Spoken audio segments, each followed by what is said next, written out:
Good evening. Today is February 13th, 2023, and the public safety meeting is now called to order.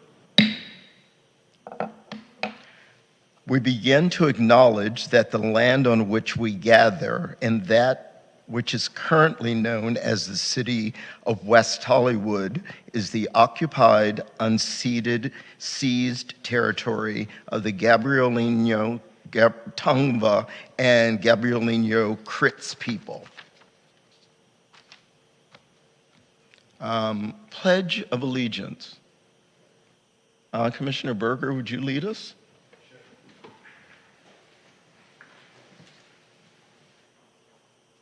Pledge allegiance to the flag of the United States of America and to the republic for which it stands, one nation, under God, indivisible, with liberty and justice for all.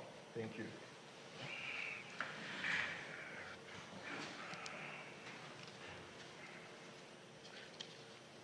Commission Secretary, can I get a roll call, please?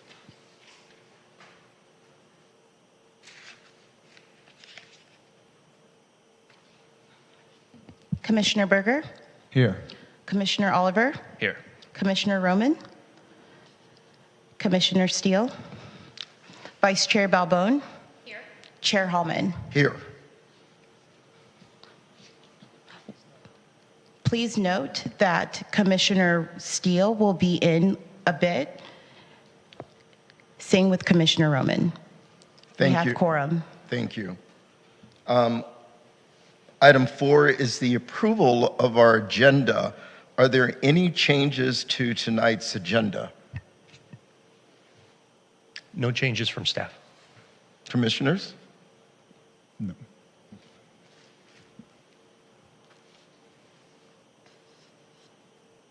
Do I have a motion to approve? So moved. Second. Thank you. Commission Secretary, can I please get a roll call? Commissioner Berger, Aye. Commissioner Oliver, Aye. Vice Chair Balbone, Yes. Chair Hallman. Yes. The agenda has been approved. Thank you. Now, moving on to the approval of our minutes. Are there any changes to the minutes from our December 9th, 2022 meeting? That was so long ago. No. No? So the only question that I have is, I think we had given specific direction for items to include in the report. I just want to confirm that those got into the report and that we're good on those recommendations from the last meeting. And Vice Chair Bowen, do you remember which ones they were I by believe chance? we said we wanted the, pardon me, the drink test spiking strips to be distributed at least once per quarter formally, and that we wanted to reconvene as a group to discuss progress on nightlife safety. Got it. So for the drink test spiking kind of distribution efforts, as well as the nighttime safety, I planned on giving an update following the December 19th City Council meeting, which occurred after we had met, which was our last commission meeting right in December, which I think was the 9th. So I plan on giving an update regarding that because actually both of those items is something that were discussed, and so I think it would be pertinent, and I'll provide an update that if that's okay. Okay. Any other questions? Do you have a motion to approve the minutes? So moved. Second. Thank you. Commission Secretary, can I get another roll call, please? Commissioner Berger, Aye. Commissioner Oliver, Aye. Commissioner Steele, Aye. Vice Chair Balbone, Aye. Chair Hallman. Aye. Also, just want to let everyone know that Commissioner Steele is now with us. Thank you. Minutes have been approved. Public comments. Commission Secretary, do we have any public comments in chambers?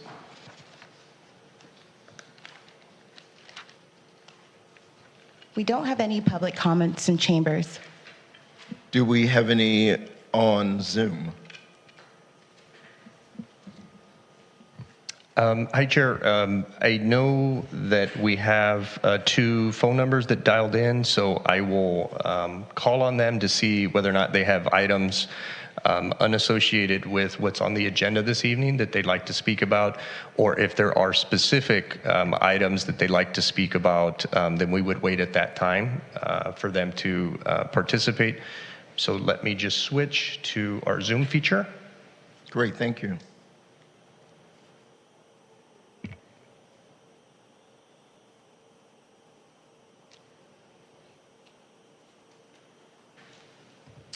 And so with the phone number with the last 4 digits of 0514, if there are items that you'd like to speak about that are not on the agenda, please press *6 and you would have 2 minutes to speak. If not, if you have a specific item on the agenda that you would like to speak about, if you could let us know now, and then we'll make sure to queue you up at that time. Good evening, can you hear me? Yes, we can. Okay, good evening, Public Safety Commissioner Mikey Friedman, 43-year resident and person living with a disability, and as you may know, because of the dangers of illegal sidewalk scooter riding and dumping, I am circulating and have been for the last week a petition through change.org to ban scooters in West Hollywood because people should have a voice in a decision like that. And sadly, we haven't had one. So far, I've received 315 signatures of WeHoans who want scooters banned. And I decided to call in today because I'm very concerned about the City Council dumping the LASD and substituting a municipal police department and jamming this move also down our throats, much like they have jammed other ideas like scooters, out zones, bike lanes, gender-neutral bathrooms, and other programs, all done without any public discussion at all. In fact, we should have a town hall. However, in this case, we've got to talk. This is far too big a decision for the public not to be involved. This is our city, not the unions, not Nika Soon Xiong's, not outside interests, not the unilateral decision of the City Council. So, bottom line, I think it should be put on the ballot to see how the public feels. Let's vote on it. Thank you. Thank you. Thank you, Mikey. If the last 4 digits of 1246, last 4 digits of 1246, if you would like to speak on an item that is not on the agenda, and I see that we actually just lost, no, I'm sorry, 1246 still there. Are you there?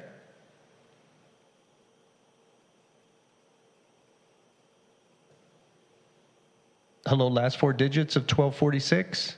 Would you like to speak at this time, or would you like to wait for a specific item to be called to speak at that time? Can you not hear me? We can, yes. Okay, I think I keep muting myself by accident. Hi, Danny. Genevieve Morrill, West Hollywood Chamber President, CEO. I'm just listening in tonight. Thank you. I didn't know there wasn't a Zoom link. I was hoping to be able to see you as well, but just wanted to say hello to the commissioners. Thanks, Jen, and we could hear you. Thanks so much. Thank you. Any more public comments waiting in Zoom? No, I believe we're good at that time in terms of Zoom. Okay, thank you. Next, we move on to commissioner comments. And before I open it up to the floor, I just want to make a few myself. The first one is I was extremely honored to be asked by our newly appointed Assemblyman Rick Chavez Zubair to be one of his escorts at his swearing in. It was a great honor for me, and it was a wonderful event. I also recently attended the city's CPR training, which it's a lot to take in. And I'm nervous. I pray that I'm never in that situation, but it was a great course. And then finally, I sat on the committee, which interviewed several consultant agencies on behalf of the city's municipal police force feasibility study, which is item 9A on our agenda tonight. It was actually a great experience for me, and I will share more when we get to that item. Thank you. Commissioners, does anyone else have a comment? I do. I do. Oh, yes. Yeah, I'd like to just put out there an app. If you do get nervous in any of those situations, a choking situation, CPR, whatever, there's an app that you can get on your phone. It's by the Red Cross, and it's a first aid app, and you can bring that up, and it has explanation, exactly what to do, diagrams, and even some movement. So if you ever get into that situation and forget those things that we've learned, it's a great app to have. Yeah, it's interesting you would mention this because I have downloaded the app. I did it at the training, I just haven't looked at it yet. But now that you have mentioned what's on the app, I will definitely review it. Thank you. Any other commissioner comments? Yes, Vice Chair Balbone. It is February 13th, so tomorrow is Valentine's Day. And that day always held a sacred spot in my heart until about 5 years ago, when the Parkland shootings happened. My family was impacted greatly by that. My nephew is a student at the school. My heart goes out to the people suffering in Monterey Park right now, because everyone thinks that mass shootings won't happen to them until it does. And then it rips a lot of what you feel sacred and your safety away. So my heart goes out to those people. 5 years tomorrow, it happened to my family, and I would just like the city to continue to do all of the educational work they've done, the mass shooter training, and the other work that's going on is completely imperative. We just saw what happened in Monterey Park, so I just want to highlight that. And then the other thing that I wanted to note is this week, the Civilian Oversight Commission is meeting on the 16th for anyone on the Safety Commission and who'd like to attend. It's 9 to 1 p.m. on Thursday. This is the group that oversees the sheriff in the County of Los Angeles. They have a report on the OIG scheduled on the agenda. They have public comment. It's very interesting to attend to hear some of what's happening with oversight.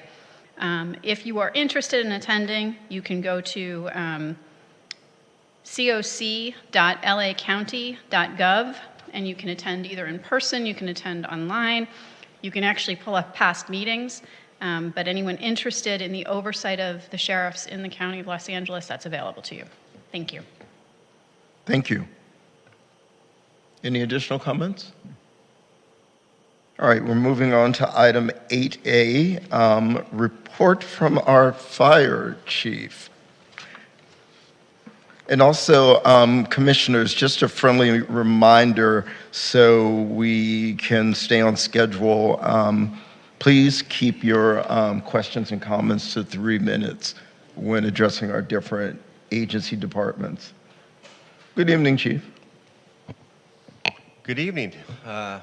Glad to be back. It doesn't seem like it was that long. I guess it has been a little bit, but it's always great to be in person. So first, I want to start out by thanking you for your support, the Los Angeles County Fire Department and your firefighters of West Hollywood, and your fire family is doing just fine, staying busy, and we are doing great.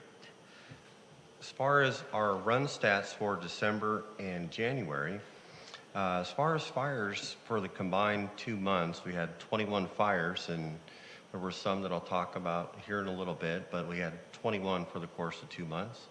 We had a total of 859 medical calls, and we transported 285 patients. And so there was quite a bit of activity as far as our medical components were for the last, for those 2 months. Nothing out of the ordinary, it's just it was busy with winter time, and as we know, as we get into summertime, things swing with different types of medical emergencies. So this is common for this time of year, I guess, with people being sick because of winter and such. So your EMS portion of the fire department was very busy.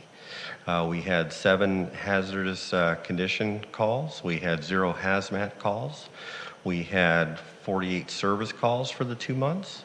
We had 272 good intent calls, and total call volume was at 1,207, so that still puts us at average in West Hollywood at about 20 runs per shift within West Hollywood between the 2 fire stations. So just looking through the numbers as comparison, I didn't see anything that was out of balance, if you will. Everything looked very well. A couple things I wanted to talk about, as you know, is I always talk about the rubbish fires, dumpster fires that lead. So that was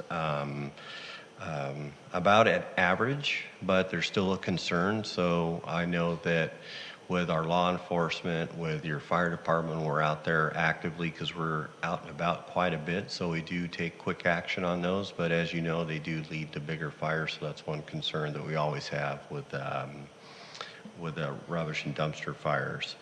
We did have series of vehicle fires, and not in this report, but I'll talk to it. We had one on Fountain the other day. It was actually 2 in the same day, 4 hours apart, and I want to give you the why. One of them is it was not arson. So just a little factual is we had a vehicle that had mechanical challenges, if you will, pulled into underneath the parking area and then caught fire. Then subsequently we went back several hours later, and that was due to the damaging cars that were next to it. One was a hybrid type of vehicle. And so through the investigative process, if you will, and it happens, is the electric vehicle or hybrid vehicle reignited because it was damaged. It was left in the parking structure. The fire was out, but it went through a phase of its electronics that short-circuited, caused it to overheat. So that's why that second fire happened at the same occupancy.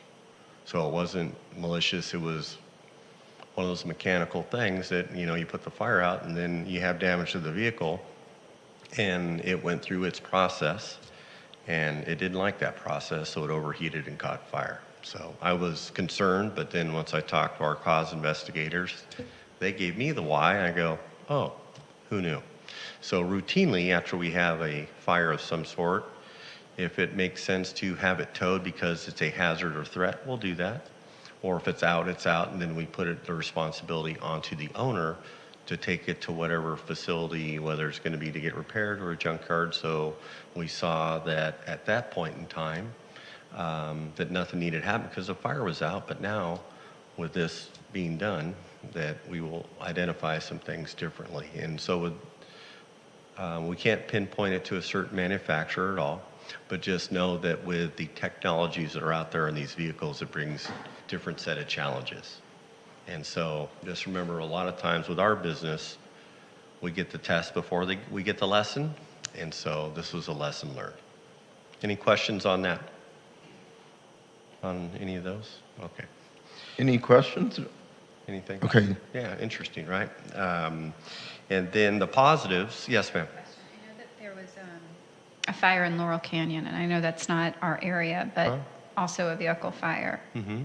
Similar, different, completely different I don't scenario? have any information on that one, besides I know there was, but there was no connection there wasn't a rash of somebody lighting vehicles on fire that I know of, or has been relayed through our agencies. We haven't seen that, so. And I'm really curious about the electronic vehicle. I don't know if that might have been a situation for that other fire, but. I don't know that. Okay. I don't know. And is there anything that you're finding that we should, other than towing them after a fire, which sounds like a good idea, is there anything that we should be thinking about? So, the first fire that happened was not an electric vehicle. It was just an older vehicle that had a bad day. So the second vehicle, though, was because of the components of the newer vehicle and the hybrid type of technologies. So as far as anything we can do different, I don't know what we could do differently, because there was no charging station in there or anything that was retrofitted. It was just pure circumstance that it happened. Okay. So I don't Thank you. see anything that we need to improve on at this time. Or I have a question for a couple of comments for staff. He brought up, first of all, the stats when he's going over the stats. If you could put those up on the screen, and for the upcoming, and also we discussed the rubbish fires, and we've been discussing those every time that you've come, and I just want to check with staff, did that get to council, and is that going to remain on our work plan? Because we had some good discussions and some ideas. Where are we with that one? And I'm sorry, Commissioner Berger, which one is that? It was the rubbish fires. The The rubbish fires, like preventative kinds of ideas and things. We had some we've been having discussions on that because it continues to be brought up here. Did that go on to our work plan, I don't remember if we made a formal recommendation to go to council on that.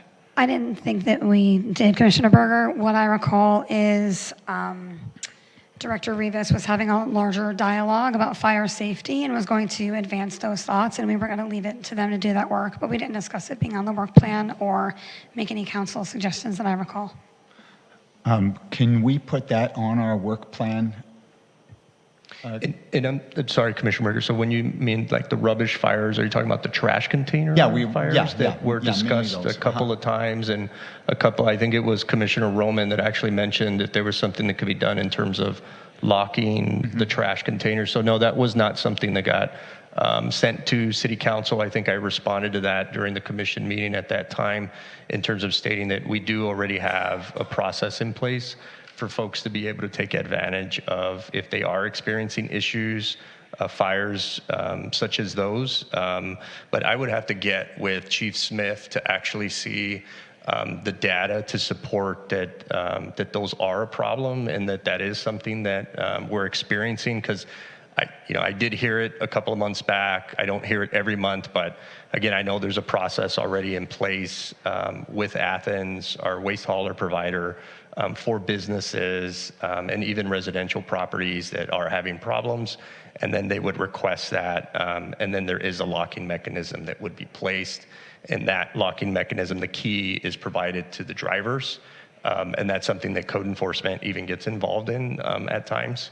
Because when we have certain situations where the locks aren't resecured after trash has been serviced, then at times, right, the residents will bring that to the property management's attention of the building, or they'll report it to code, and then we kind of are the mediators to make sure that those issues get addressed. So I didn't understand that there was any further follow-up, but I can certainly follow up again with Chief Smith to see like if that information, looking at the stats, maybe in the last calendar year, to see if we are experiencing a trend regarding that. Well, I'm just thinking there's always room that we can improve, and to accept even 5 or whatever it is, we shouldn't accept that. We should try to get it down to 0. There's always something that we can do. And I'm just thinking, because he's bringing this up again, and these are dangerous because they can light the whole apartment complex on fire. So I don't want to just let that go and say, well, that's acceptable. I want to find a way that we can pursue something ways to improve it. Okay, so I'll speak with Chief Smith to see exactly what he was referring to in this incident, and then we'll look back at the last year, and then we'll return back to the commission. Okay, and then the next thing was, we discussed before, the trend is increasing with technology sort of caused fires, overloads, and things like that in apartment buildings, people using things that we didn't used to have. And I think that this new incident with technology with the car, that might be able to fall under that as well. So we talked about ways of preventative ways down to bring that down even lower and to sort of foresee into the future of our existing buildings and ways to educate our people, preventing this sort of thing in the future, because it seems like it's going to do nothing but increase. Yes, thank you, Commissioner Berger. I think this incident, in terms of what Chief Smith had reported to the commission on regarding the vehicle fire on Fountain, I was in communication with Chief Smith, is 100% completely separate than the overloading of the outlets that were discussed at the last commission meeting. So I don't see them as being one, but separate. In terms of the overloading, I did provide an update in the tracking requests spreadsheet that's attached to this agenda. I'm happy to go over it, obviously, at the time when the item is called, and providing you with follow-up on where we were at with building and safety and kind of their response to us. Okay, thank you. Sure. Thanks. All right, thank you. Commissioners, do we have any additional questions for our fire chief? Was the report fully finished? I had one more. Oh. One more thing. You saw me? You do mind reading as well? Perfect. Sorry, yeah, please so continue. We're in preparation for the LA Marathon, so we'll be once again in unified command with Los Angeles City Fire Department, with our sheriff's partners, with our LAPD partners, Public Works, all the agencies, so we have a successful event, and it will be coming through West Hollywood. Near West Hollywood, firefighters will be prepared. We're happy to be part of this, and last 3 years that we've done, or 3 times I'll say, since we had a break, is we were highly successful, so we learned from the last. We're going to keep improving, so we're looking forward to the next big event we have, which is going to be the LA Marathon that's going to be going through West Hollywood. What's the date for the marathon? It's in March, right, typically? I think Danny has that at his fingertips right now. I put him, see how you like that? How I diverted it right over across the way? There you go, March 18th. March 18th. We're good, Director Rebus. Okay, all right. I was just curious. Yeah, I actually didn't know the date. I knew it at one time, but I didn't have it off the top of my head. Thank you. Okay. But that's all I have. Is there any other additional questions for me? I have a quick one on that. I don't know if it's you guys or the Sheriff's Department who put the, and we have done it in the past, I don't know if we're doing it now, is the sort of barriers on the side streets that are filled with water, so you can't have a car come in and just run everybody over. Correct. So with the unified command structure, we have the whole streets component that works with the sheriff, so we can have a traffic plan. We have to look at how we need to get our equipment to certain locations, but the law enforcement component working with, and I'll say it generically, the streets component, whether it be the city or county, work together on building that traffic plan for that public safety component. So it's not a fire. We don't set where those barriers are going to go. We look at what the plan is so we can modify our access to make sure that we can meet the emergency needs. So it's well planned out and well developed, and so that's how that all comes together. And if you'd like to see how some of that planning process goes, I can invite you to one of the big planning meetings that we have, so you can see how the machine really works and how this all comes together. It's pretty neat. I think you'd be impressed. That would be great, actually. I had a couple items, Chair. Sure. Go ahead. Thank you. Yeah, I would love that, so thank you for offering that invitation. I wanted to thank you for clarifying on the arson. I've heard the term used a couple times now out and about, and I do think it's really important to clarify that for folks and that everyone here is aligned, so we can message out appropriately. And on the tips, to follow up on what Commissioner Berger was mentioning, we did talk about some of the tips and the new electronics and all those things around the holidays, and I didn't see the things that we had noted, put out in the communications that were released. And so I just wanted to note it. I think if it's a space thing and if it just didn't, kind of fit, and maybe you have to look at it for future, obviously fine. But I suspect it was also a time thing because it was very close to the end of the year. And so that's a pretty tight turnaround to get out holiday programming. But I thought there was some real great additions from the body. Specifically, Vice Chair Balbone offered some great thoughts about adding some things in for gift giving and electronics and some of the things that Commissioner Berger just mentioned. So I would just like to suggest that we, I know we're all trying to work as far ahead as possible, but when it comes to maybe just external communications, maybe we can work a quarter ahead so we can get ahead of holiday programming and safety, the quarter before Pride. Let's be, second quarter, let's be looking at what we need to be messaging out for Pride safety come Q3, and then Q3, let's be dialoguing about what's to come in Q4 for the holiday season. So just a suggestion. Sounds great. We can do that. Commissioners, any other questions for our wonderful fire chief? Cool. Thank you. All right. Well, thank you, Appreciate sir. it. Appreciate the support. It's always a pleasure. Hey, Chair, if I could just comment briefly, I've gotten a few communications that I guess some of the audio is coming through a little low. So just as a reminder for those partners that are going to be providing reports for the audience, of any public commenters and the commissioners, would just make sure our mics are turned on, and then maybe getting as close to it as possible. We don't know whether or not it's maybe some potential audio issues, or maybe we're not getting close enough to the mic. So I just wanted to mention that. Okay, thank you, Director Rivas. And with that, you reminded me, do we have any public comments for the fire chief? You may not be off the hook yet. No? We're good? No comments in chambers. All right, thank you.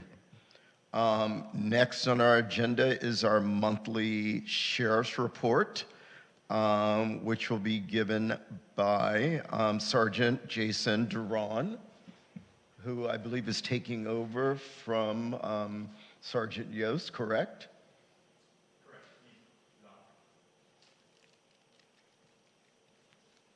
Good evening. So just a quick, brief introduction. My name is Sergeant Jason Duran. I've been here at the West Hollywood Sheriff Station for pretty much half my career. I've been on the department for 24 years, and I will be taking over as the service area sergeant for West Hollywood. I've met some of you. I look forward to working with all of you. Let me jump right into things. We have a lot of material to cover. I'll start with the month of December for some of our breakdowns with our Part 1 crimes.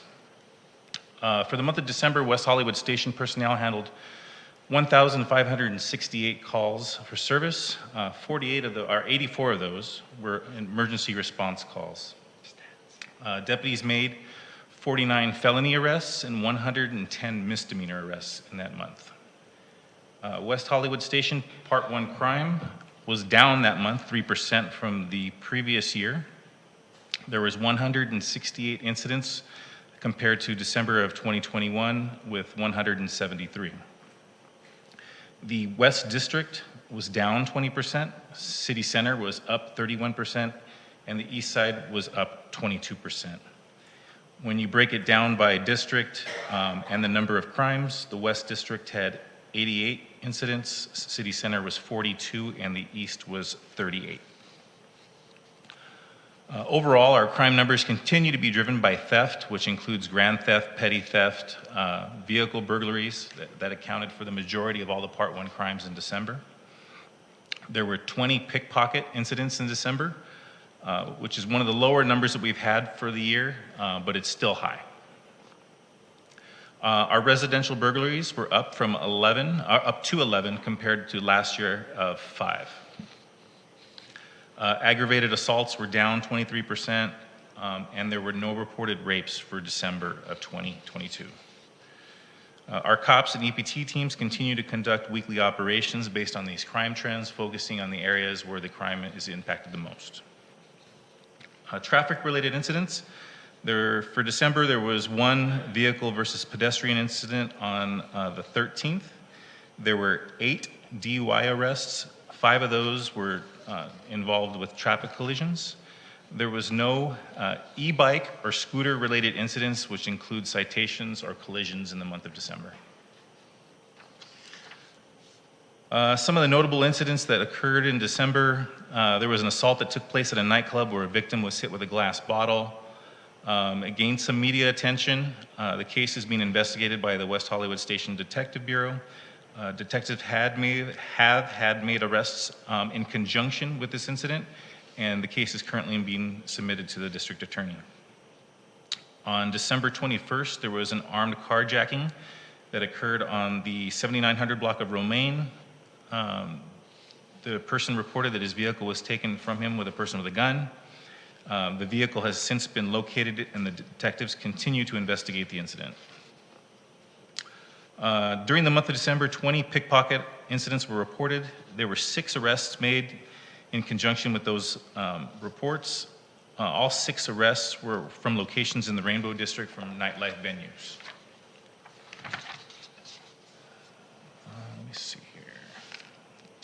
And then for the, before I go into January, for the year 2021, Part 1 crime is up 50% compared to the same period from 2021. There were 2,593 incidents, which was a significant increase from the 1,735 in 2021.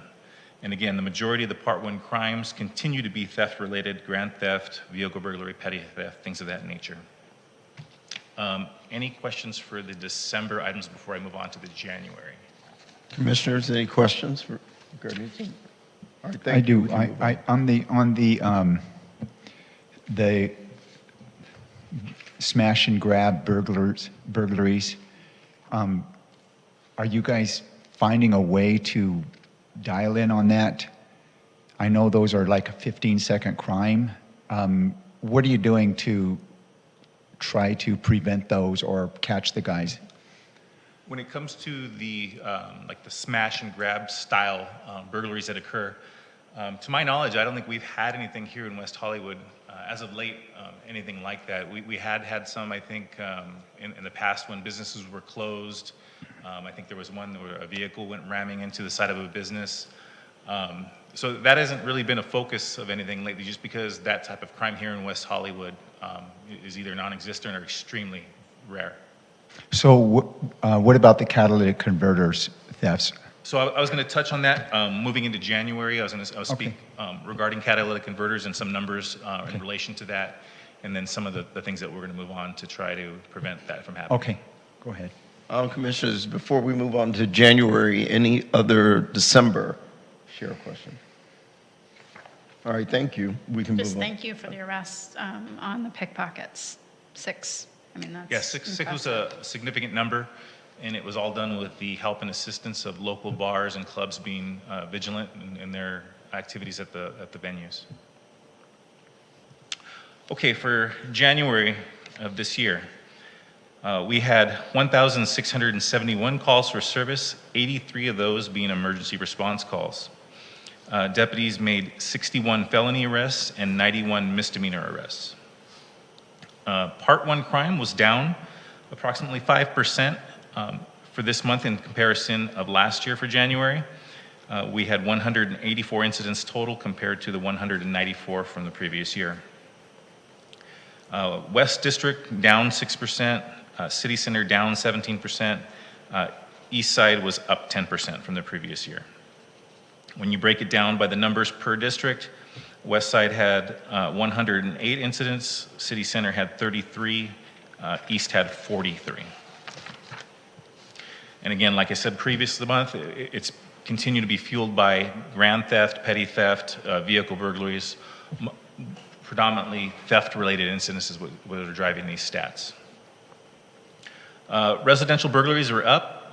It was 10 for the month in comparison to 6 from the previous year. We had a slight increase in aggravated assaults from 15 to 16 this year. There were 3 reported rapes in January of 2023. I can give you a little bit more information about them, not too much. I know Commissioner Steele in the past or in the past meeting you had some questions regarding that.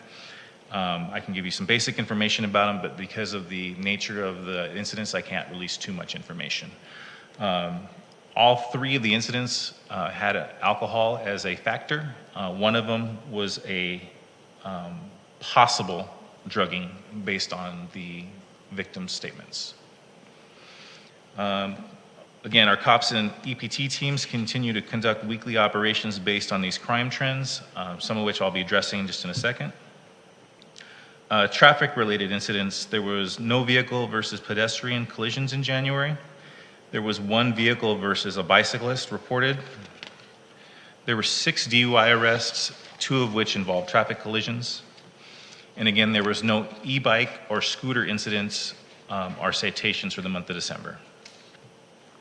Some notable incidents or some notable information for January.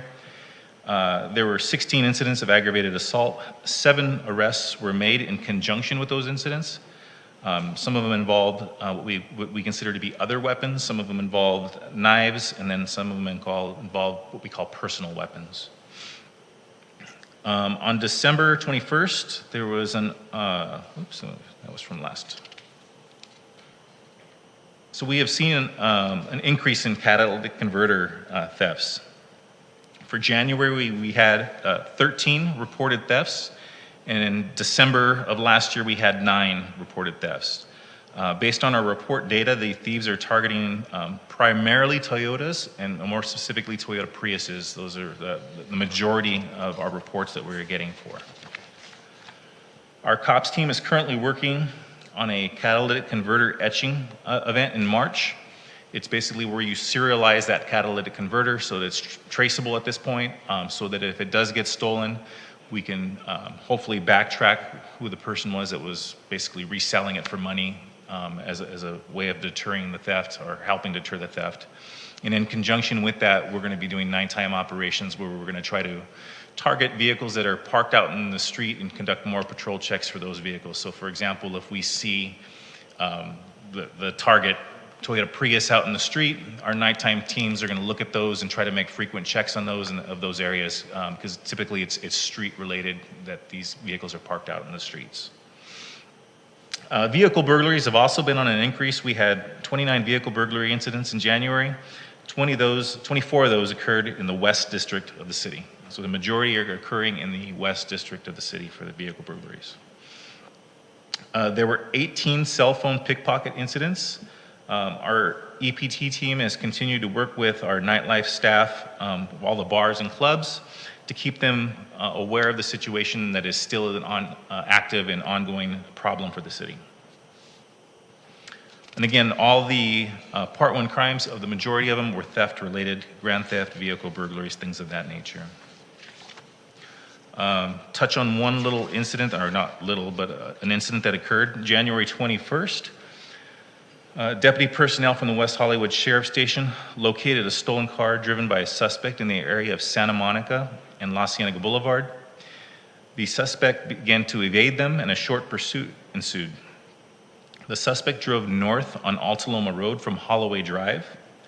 When the suspect reached the end of the cul-de-sac, deputies stopped and prepared to make a felony traffic stop to detain the suspect. The suspect drove the vehicle in the direction of the deputies that were on foot at this point. A deputy-involved shooting occurred. As a result of the shooting, no one was struck. Deputies nearly avoided being struck by the vehicle driven by the suspect. The suspect, while fleeing, almost hit a pedestrian who had to dive out of the way nearby. The suspect escaped the area. West Hollywood Detective Bureau identified the suspect, and the suspect had recently been released on parole and has serious felony convictions on his record. An arrest warrant was obtained for the suspect. On January 26th, the suspect was arrested by the Long Beach Police Department after being involved in a pursuit within their city boundaries, and he was arrested and is in custody today. Some upcoming events of note. On Saturday, January 25th, the West Hollywood Sheriff Station is going to conduct a dialogue with a deputy. It's scheduled to be at the Dialogue Cafe, starting at 10 a.m. The event is going to be geared towards concerns and input from the LGBTQ plus community. Members from the sheriff's LGBTQ plus community advisory committee, will be present and available for dialogue with the deputies and all the community members that attend. The next event that I would like to speak about is going to be the active shooter forum that we've been discussing and has been discussed here in the meetings prior. The forum is going to be based on information for West Hollywood business members, bar staff, managers, security personnel, things like that, to how to prepare for and how to deal with an active shooter or a critical incident if that were to occur. The process is going on right now to make those arrangements. Our tentative dates for those that forum is going to be March 8th or 9th is what we're looking to make it happen. We're just trying to get some confirmation from some Sheriff's Department personnel to conduct the training. And that was all for January, if you have any questions. Any questions, Commissioners? Yes, Commissioner Steele. Yes, thank you. So for the 3 rape incidents, are these all being actively investigated currently? That, I do not know. All, offhand, I don't know. All rape reports, when we get them, are considered what we consider an active report. So somebody will be looking at those and doing some investigation. Whether or not they're still active, I can't say at this point. Okay. Is it possible to get a report back on that, or to Absolutely. Danny? Okay, thank you. The catalytic converter, thank you for that information, super helpful, and I'm really happy to hear about the extra patrols and checks happening in the neighborhoods. Is that something that we tell the public about? Does that hurt us? Does that help if we, protect your Prius kind of a message, just something on social maybe, or? So when we do our etching event, that's going to be part of it. We're going to try to do like a social media campaign where we talk about the event that's going to be coming up, and that to be, wary of that this is going on in the area and that they're targeting certain types of vehicles. Okay, great, thank you. And is that something that we amplify on our socials when those go out, or can we? I believe, Commissioner, still that we did push that out through communications when they did the etching event last year, but I can certainly work with our communications department when we have another round of that, making sure that the community is aware, and we'll certainly add some information regarding kind of the more frequent types of vehicles, right, that Sergeant Duran had mentioned. Okay, great. Thank you. And then I do remember seeing that go out for the last sketching events or etching events, so that's good. So question about the EPT team. Is that now under your umbrella? It is. And welcome, by the way. Thank you. Okay, great. I just wanted to note again the request to have patrols. To have patrols at the Rainbow District after the 2 a.m. bar close, because there's a surge of folks that are some are staying, some are going to the after hours. So just want to make sure that's on your radar and added to the patrols. Thank you. What was the date of the Dialogue Cafe event for the LGBTQ+? Saturday the 25th. It's currently on our West Hollywood Station social media on, I believe, Instagram and Facebook. Okay. We're going to be reposting it again as we go on here and gets closer to the date. Okay, great. Disappointingly, I don't think that information went to the LGBTQ+ advisory board, who just went since I attended that meeting, which is where I think sometimes we miss the crossover between these bodies and the importance of that work. So I'll share that with some LGBTQ community stakeholders. Question, one note, there's drag racing almost nightly on Fountain. I don't know if you've gotten reports of this, but it is nightly, and it is so dangerous. Today I heard somebody racing, and it was middle of the afternoon, and all I can think about were the number of pedestrians and people walking their dogs on the streets, and our seniors who take longer to cross. So just, it's a bit of a concern, so I just want to flag that for you. Okay. And then I had a couple just protocol questions. Regarding traffic violations, is it required for a citizen to roll their window completely down when they're pulled over, or is it just down to communicate? Required, there's no set definitions of requirements when it comes to something like that. The deputies typically will probably ask them to roll their window down all the way. It makes them feel more comfortable. They can better see what's going on inside the car for safety. if there's some type of drug usage, they might be able to smell more. It's more of a safety concern for us, is why we would want them to have it all the way down. And if the citizen has a concern about their safety and they clarify that everybody can hear each other and they'd like to keep the window halfway up, should that be appropriate, or is that just Case by case basis, obviously. I can't speak for one particular incident Sure. or another. However, personally, I've had that happen to me where somebody didn't want to roll their window down, and I was able to negotiate and go through the process of the traffic stop with the window not being completely down. Okay, thank you So for it's that. possible. Thank you. And is there any protocol set for handling firearms while holstered? So during a traffic stop or any type of communication with the public, if a firearm is holstered, is there any protocol about, handling the weapon in that instance? You're speaking about the deputy that's doing the traffic stop with their firearm? So no, there isn't a set protocol for that. That's again more based on safety. So for example, if it's a dark street late at night that maybe has a high amount of robberies, a deputy may approach a car with his gun out of his holster already. Yeah. Typically, deputies will, by nature of being comfortable, put their hand on it just because of how the belt is situated.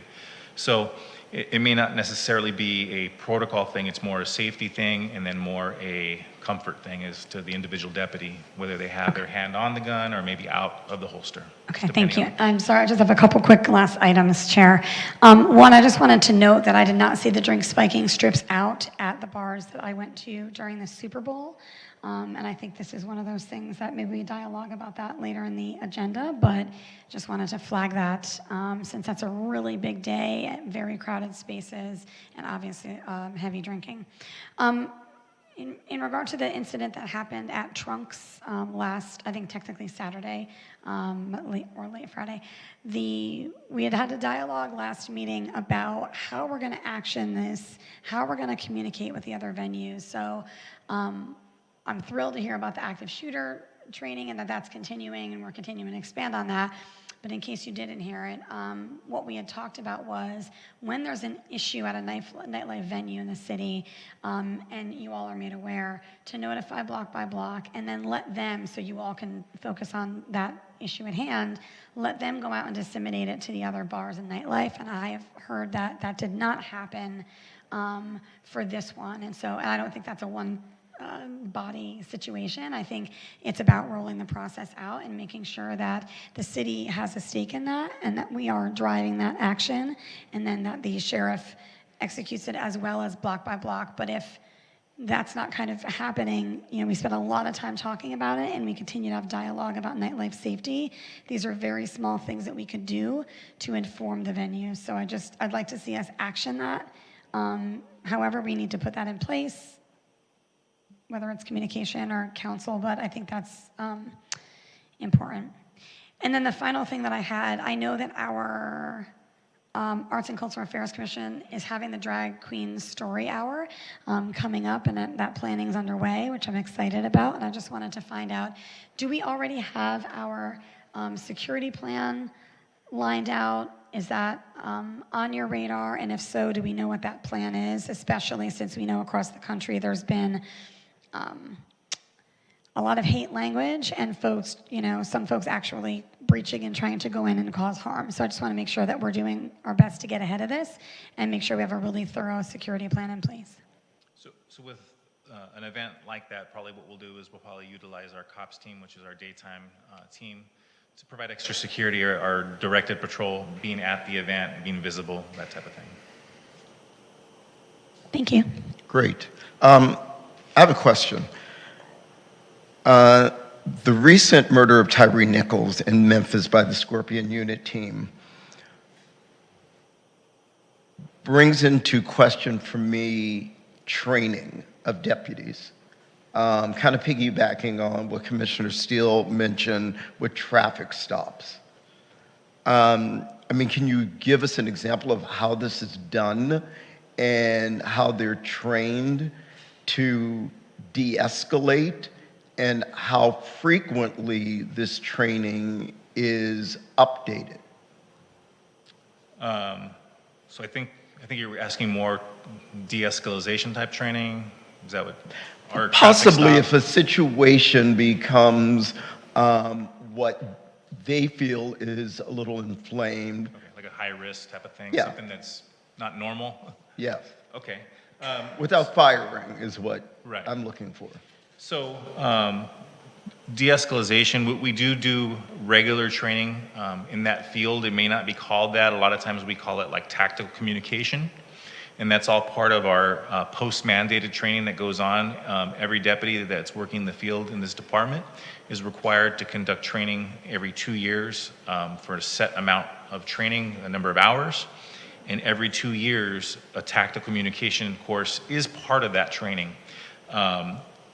Different courses are offered. Sometimes they're in-person courses, sometimes they're online courses, sometimes they're video courses, just depending on where that person might be assigned or the time that they have to attend training.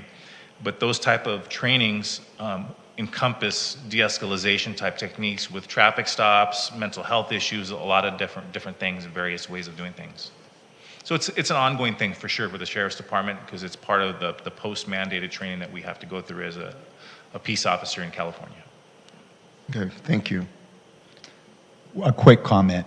I seem to remember your name, that you won an award, Deputy of the Year or something like that. Not me. Okay. How many years have you worked in West Hollywood? I left for a short period of time and then I came back, so cumulatively approximately 12 years. Okay, thank you. Any other commissioner questions? Yes, Chair. I just wanted to offer on the post-training. I don't feel that every 2 years is enough. I know that's a larger the county conversation and dialogue, right?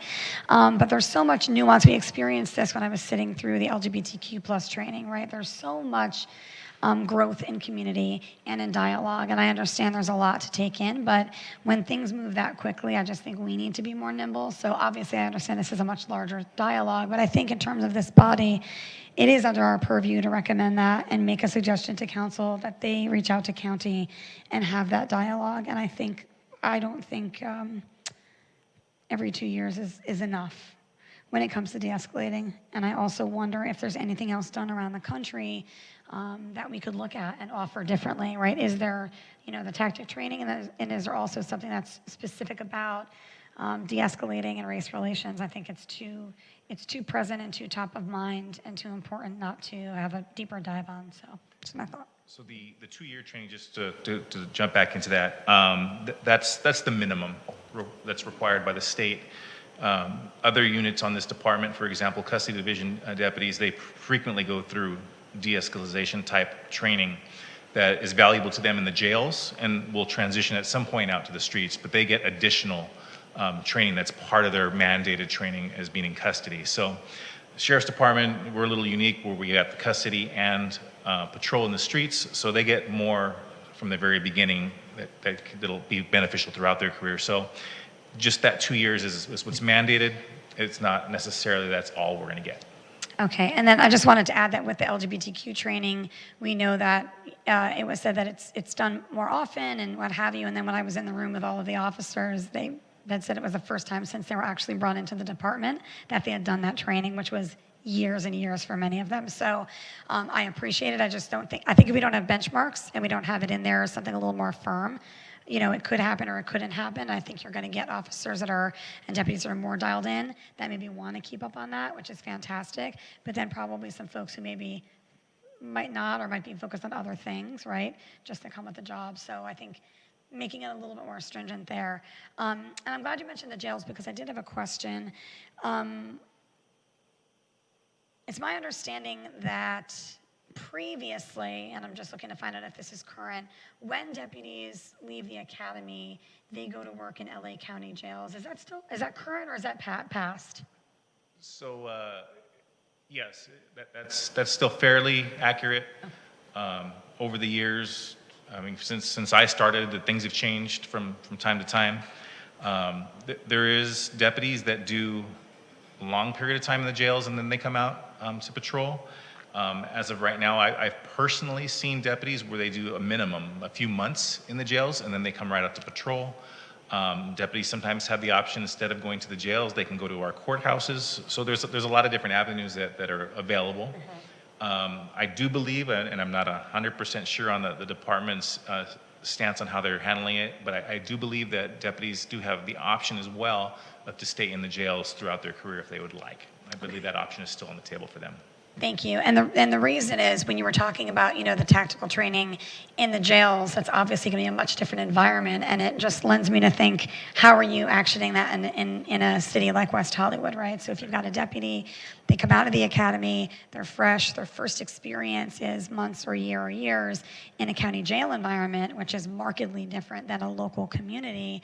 I think that's why we do see some of the things that we see, and why our communities across, right, experience some of these things. And I think there's some nurture stuff there, right? We're bringing folks into an environment that is much more hostile, much more intense, much more likelihood of those types of physical altercations, maybe much quicker to, reach for a baton for safety. And I say for safety, but you can see where some of that I think might bleed out into a mindset of somebody who's really just still learning the job, right? You go through your training and then all the job is on the job, lived and learned experience. And so I do wonder, I also regularly attend the civilian oversight meetings, which is how I knew about that. So thank you for sharing. I have one thing to piggyback on that. When shift changes happen, are there meetings with watch captains before deputies are deployed to the street? We have what we call briefings or pre-shift briefings. Is if time allows, and obviously if calls, we would cancel a briefing, for example, if there was an emergency going on, large number of calls waiting. But prior to the shift where the deputies do hit the field, there is what we call a briefing session where they go over things that are going on in the community, crime trends, things like that. Some training depending on what's presented for the day. It just depends. And they can go anywhere from 10 minutes to 45 minutes. It just depends on the day. Okay, the reason I'm asking is, correct me if I'm wrong, but sometimes we have, transient deputies that come work the city that aren't here on a regular basis, that might not be as familiar with the community. So at these briefings, are these things ever discussed? So just to kind of point you in the right direction with that, we do have deputies from other units and locations that will work here from time to time on an overtime shift and whatnot. Typically, 99.9% of the time, it's not going to be in patrol. It's going to be for special events, pride, things like that, maybe a movie shoot that's occurring somewhere. Very few of those people work patrol. The ones that do have probably worked here in the past. So there are what we would call alumni from here that do. I personally haven't seen many, if at all, people from outside that have never worked here and all of a sudden have started work patrol here on an overtime shift. It's extremely unlikely. Okay, thank you. Any other questions, commissioners? I have a question. Related to training, when you have an event like the one you described on Holloway and Altaloma, and we know that there was another event, and I'm not going to get into the details, where there was an arrest made after you showed up for a domestic violence, and there was a misgendering event that happened. Is there a post-mortem, and is there support available for the officers involved to kind of go through what went right, what went wrong, and just deal with how to do better the next time? Or how to do different the next time? Yes, so with the critical incident, the Altaloma incident, that's obviously handled with a lot more clout. There's a lot of different things that are dynamics that are going on with something that happens like that. And as part of the final process of it, if they find that there was some training needed or something was not handled properly, requirements may be made for the deputy or the personnel involved to attend additional training as part of discipline or as part of a learning process for them. With the other incident, it just depends on what essentially comes of that incident. If there was something that was done with a complaint, which I believe there was, there could be training that was offered or directed at the department, from the department to the personnel involved. And the reason I ask is training when it's theoretical and you haven't been through an experience is different than training after you've been through an experience. It's, in my mind, two things. It's reinforcing the best case scenario of what should happen, and I think it also helps the officer potentially to cope with the scenario. So I'm a big fan of, once something happens that could have gone better, it might have gone pretty well, but someone firing their weapon's a big deal. And, getting through that coaching, talking about it, it just makes it a dynamic that I think is more of a coaching and learning environment. So, and I don't know how you do your business, but it's good to hear that you've got some mechanisms built in. I think it's always a room for a coaching, whether there was fault or not, for people to just talk about, hey, what could we have done differently? Could we have dissected it? And I'm sure some of that happens, but it's good to hear that there's a formal piece and maybe There's also an informal thing that we do after a bigger incident we call debrief. We debrief the incident amongst the people that were there, time permitting, obviously, and go over some of the things that happened, some of the things that we saw, some of the things that we can do better. It's not a formal training session, and it's not a formal forum the way it works. It's basically us getting together as a group, everybody who was there, and discussing what happened quickly as time permits again, obviously. Oh, great. So that's Thank done you. on a regular basis for most incidents that are large. Thank you. I think on that note, one of the conversations in regard to just the LGBTQ plus community, and I'll try to attend the dialogue event and bring some community folks, but that's one of those things that also says to the community, and I think it's important for this body to drive that messaging. I think it's important for us to reinforce that and ask staff to dialogue with council and to stay in communication on this. But when something like that happens and there's a misgendering, and it's public, there's video, right? And it happens. I think, and I've had some great conversation with Captain Mulder about this particular topic and some potential next steps, and then addressing some of these things with the county. But when it happens, these are very small things that we can do that show the community we see you and we hear you. We don't have to agree with your actions. We're not addressing the issue of what led to this moment, but the moment matters. And I think it's just like anything else, just having a little bit of accountability for that, but also just moving it forward, right? And saying, so I just think it's an important thing to do post-event or incident like that, where there's any type of just dialogue issue or community issue of that nature. And I don't think I got an answer on the security plan for the Drag Queen Story Hour. Can we maybe just connect offline about that, or what's... In terms of the drag story?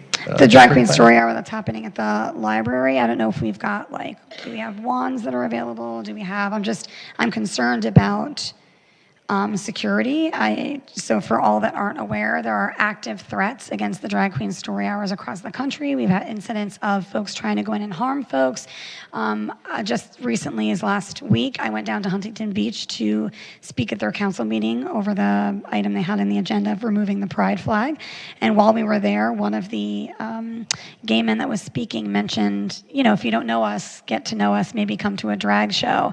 And the folks that were there detracting started calling him a groomer, started really verbally attacking him, and we had to revisit security leaving just the council meeting. So I just think it's prudent for us to look at it and have a robust plan. I'm not saying there wasn't an intention of a plan, but just knowing that there's some escalated energy around that. Okay, Commissioner Steele, you've asked us to address a couple of different things. Director Rivas, do these things need to be agendized? I mean, we just don't have always general discussions. Yeah, in terms of a security plan, that's not something that we would go over or that we would speak about at a Public Safety Commission meeting, but I can certainly connect with Commissioner Steele offline and follow up regarding that. Okay, great, thank you. Any other commissioner questions? Commissioner Secretary, do we have any public comments or questions for a sergeant? Not on this item in chambers. And on Zoom, Director Rivas? No, Chair, I don't see anybody on Zoom. Great, thank you. Sergeant Duran. Thank you. Thank you for your time. And welcome. I appreciate it. All right. Moving on our agenda, item 8C is our monthly block by block report that will be given by, I'm going to call you Managing Director Shay Gibson.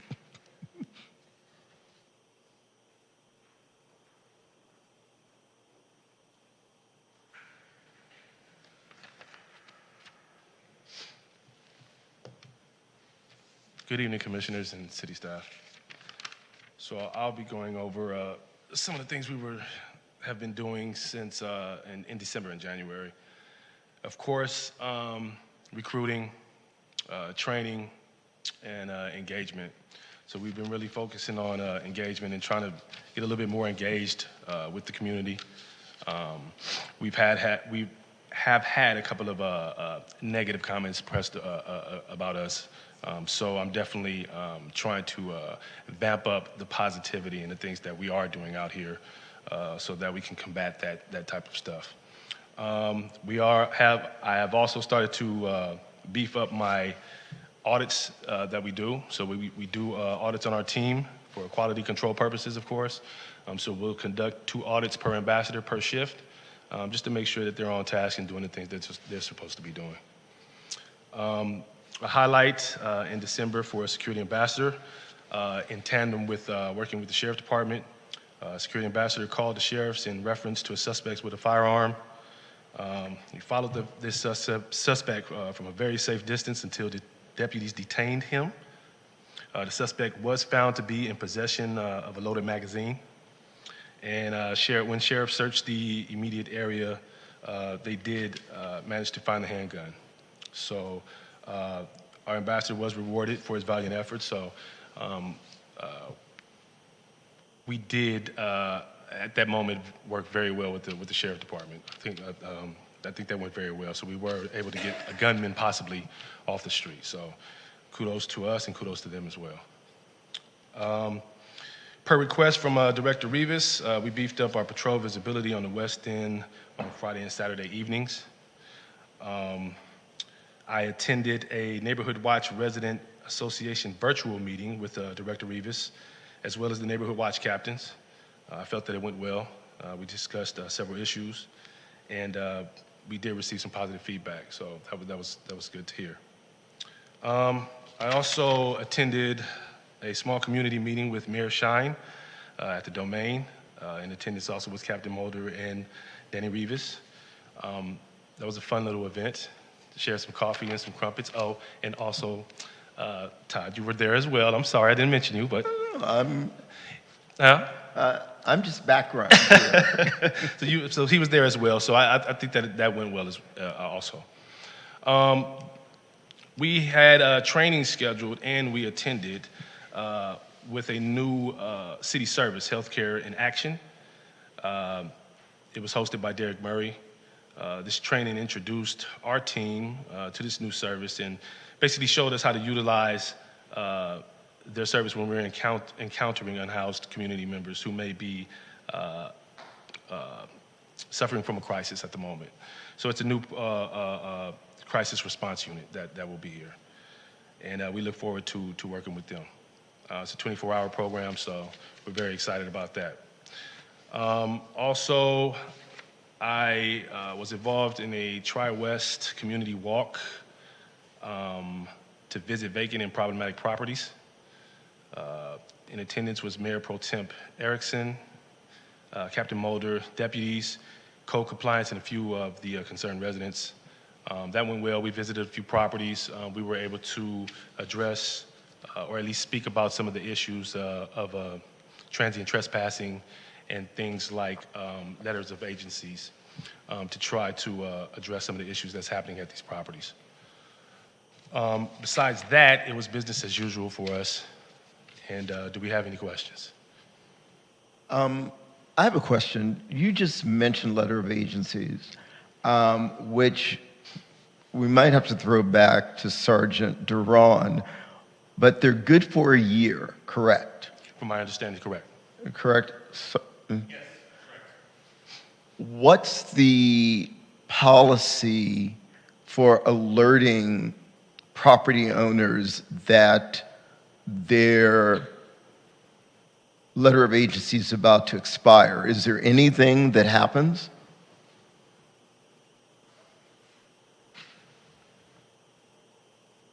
Sorry, can you hear me? Yes, thank you. So as part of our COPS team, we have a deputy that's assigned basically to monitor what we call our LOAs, letter of agencies. They keep a spreadsheet monitoring that from when they begin to when they expire, and they reach out and try to make contact with those business owners or property owners or whoever it is to renew when it comes time to renew. Okay, great. Sometimes they do it on their own. Okay, yeah. Thank you, I appreciate it. You're welcome. Any other questions? Just one quick one. The response times here, it's great to see it laid out like this, so appreciate that. Is it possible to get either a synopsis or the outcome? I think sometimes for folks to be able to see what happened, right? Did you just de-escalate a situation? Was the sheriff called in? Whatever the scenario was, it might be nice to see if that's something we can do for the future. Sure, I can provide a bit more information for you all. Thank you. You're welcome. Thank you. Any other commissioner questions? Commission Secretary, do we have any in-chamber questions? No speakers at this time. And nothing online? All right. Thank you. Thank you. Managing Director Gibson. Thank you. You all be safe. Oh, and happy Valentine's. Next on our agenda, item 8D, our request tracking and commission calendar. The Public Safety Commission will receive a report on previously discussed requests and review the upcoming schedule of agenda items. Commissioners, does anyone wish to speak on this at this time?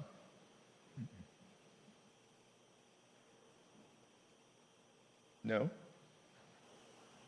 Director Rivas?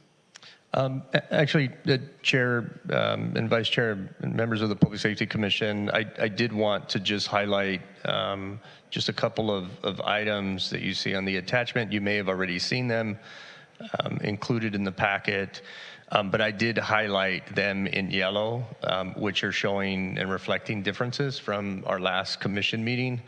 And so one was the memo to the City Council regarding the pickpocketing study session. We also had the memo as it relates to the nighttime safety study session. So both of those items, actually the pickpocketing was included in the nighttime safety, but those items are items that already went before the City Council on December 19th of last year. And so those memos did get sent and were attached to the City Council agenda items. So I just wanted to make mention of that as well. And then we did have the fire prevention inquiry from Commissioner Berger that occurred at the last meeting. And so, we did work with our fire department. I know Chief Smith had left, but we touched on that. And I think we'll certainly, work in terms of looking ahead throughout the calendar year on a seasonal basis to include pertinent information, as Commissioner Steele had mentioned during the comments there. And then we had a request to communicate kind of the action taken by the commission to the City Council. I did respond at the commission meeting just in terms of that, we do provide a synopsis, a summary to the City Council after each commission meeting has occurred. And so we'll continue to do that. And in addition to that, we'll even attach this request tracking that we place on every agenda. So I think those will be two good, useful ways for us to communicate to the City Council in terms of any action that's been taken. But I think the request too was kind of looking at, hey, maybe over the last year, what conversations and action, right, have been taken. And so if we can come up with a more effective way of putting together some information and sending that to attach that to the email that we send to the City Council, we can do that at that time as well. And I'm trying to just scroll up a little bit because I feel that I'm missing one. Is it related to building and safety? that I thought it was in here, unless I'm just not capturing it when I'm going through here. But to Commissioner, oh, I'm sorry, it was included in the same response here. So Commissioner Berger, we did communicate with the city's Building and Safety Division, as I had mentioned in December, kind of the overloading, right, of outlets, and speaking about the California Electrical Code, that is something that our city's Building and Safety Division does have a voice on in terms of, providing input and feedback, no differently than all the rest of the agencies, municipalities, building officials specifically that oversee our building and safety divisions throughout the state of California. So that process occurs every 3 years. We actually just, building and safety, did take an item to the city council that went into effect January 1st of this year, which adopted the new California Electrical Code. And my understanding is the conversation for the next cycle, which occurs 3 years from now, is already underway. So I did bring the concerns that you had mentioned, and they mentioned that they would certainly convey that. But also they communicated the expectation that it is extremely challenging in terms of making any sort of changes as it relates to the California Electrical Code, especially particular to this type of situation, although they did agree, and I think that was mentioned at the last commission meeting, that the best way to communicate and prevent these concerns is through outreach.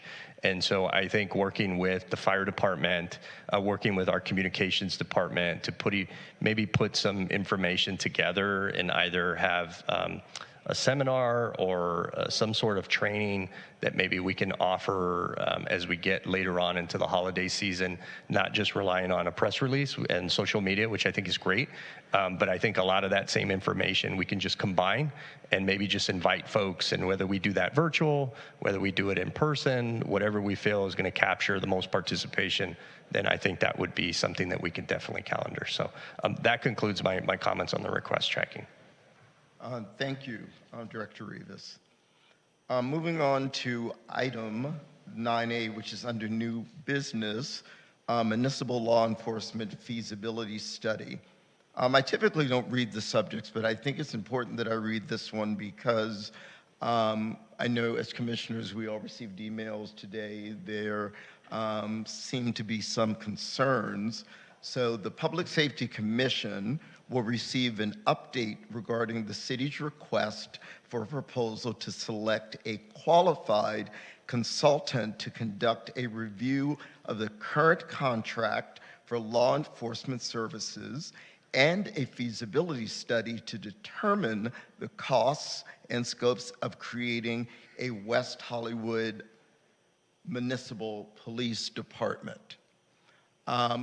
As mentioned earlier during my commissioner comments, I was part of the interview process. We heard from 6 different consultancy firms. It was a great learning experience for me personally. I felt the process was very transparent. We were all able to ask questions and engage with each consultancy firm. And then recommendations were made. And I know tonight we're going to get, are we going to get a presentation? I can give a brief presentation if you'd like. I cannot turn on.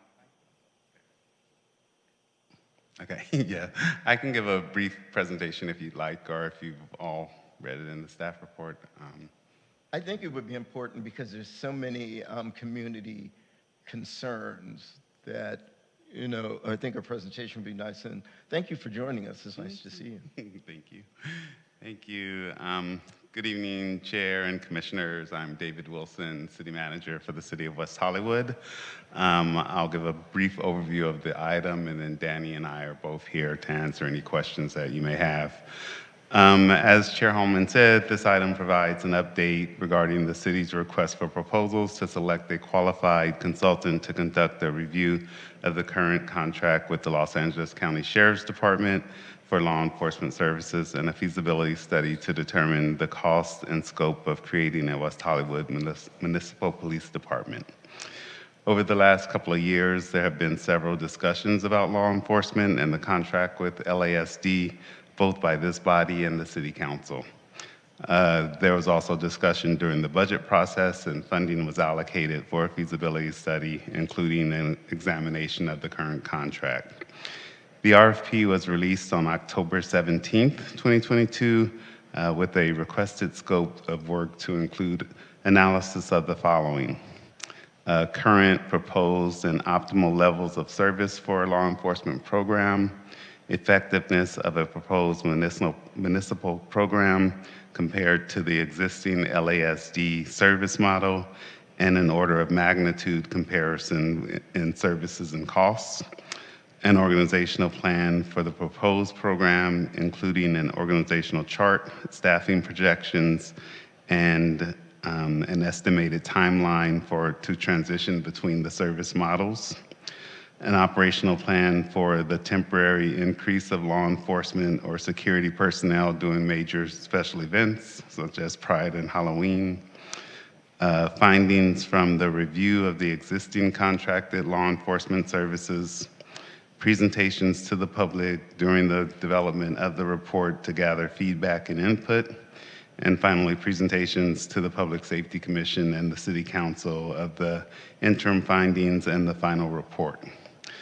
The final report from the consultant will not make recommendations as to whether or not the city should replace its current law enforcement contract with LASD. Rather, the report will look at the existing contract and at alternatives, and will provide key information about how the existing contract can be improved and how an alternative service model could be structured and what it might cost. The RFP closed on December 2nd, 2022. The city received 6 responsive proposals from qualified consulting firms, and all the proposing teams were interviewed. As part of the RFP process, the city established a diverse review panel to evaluate each proposal. The review panel was comprised of 8 members, 5 city staff, along with 3 external panelists made up of experienced community safety professionals and an appointed city official. I incorrectly wrote a 6-member review panel in the staff report. The city employees on the review panel are part of the city's community safety working group from the city manager's department, the community safety department, and the human services and rent stabilization department. The external panelists include Matt Turigian, a former police chief who was also consulted on the city's community safety and well-being strategy, Sean Eldridge, Director of the Law Enforcement Initiatives for the Center for Police and Equity, and as the chair said, Chair Todd Hallman, who is both a resident and the chair of this body. The role of the review panel was to evaluate the submitted written proposals and assess each prospective consulting group during the interview process based on their responsiveness to the scope of work and deliverables listed in the RFP, and their understanding of the unique circumstances here in the city of West Hollywood. Interviews were conducted with the consulting teams in January of 2023, and based on the feedback from the review panel, the city is recommending moving forward with Matrix Consulting Group. Matrix is based in California, and their project team was able to effectively present during the interview and written proposals an understanding of the West Hollywood community and the important ongoing discussions related to community safety, equity, efficiency, and transparency. They demonstrated significant experience in public sector and law enforcement organizational analysis, and have prior local and regional experience. In addition, their knowledge of the institutional process and organizational structure of a local city and county governments in California separated them from the other prospective consultants, along with their strong commitment to using metrics not only based on the current industry standards, but also on emerging standards. Matrix was the only consultant that proposed to share their data analysis program with the city to allow for ongoing in-house assessment of the law enforcement operations. 7 of the 8-member review panel selected Matrix as their top-ranked consulting team. The initial request for proposals and all 6 responses are included in your agenda packets.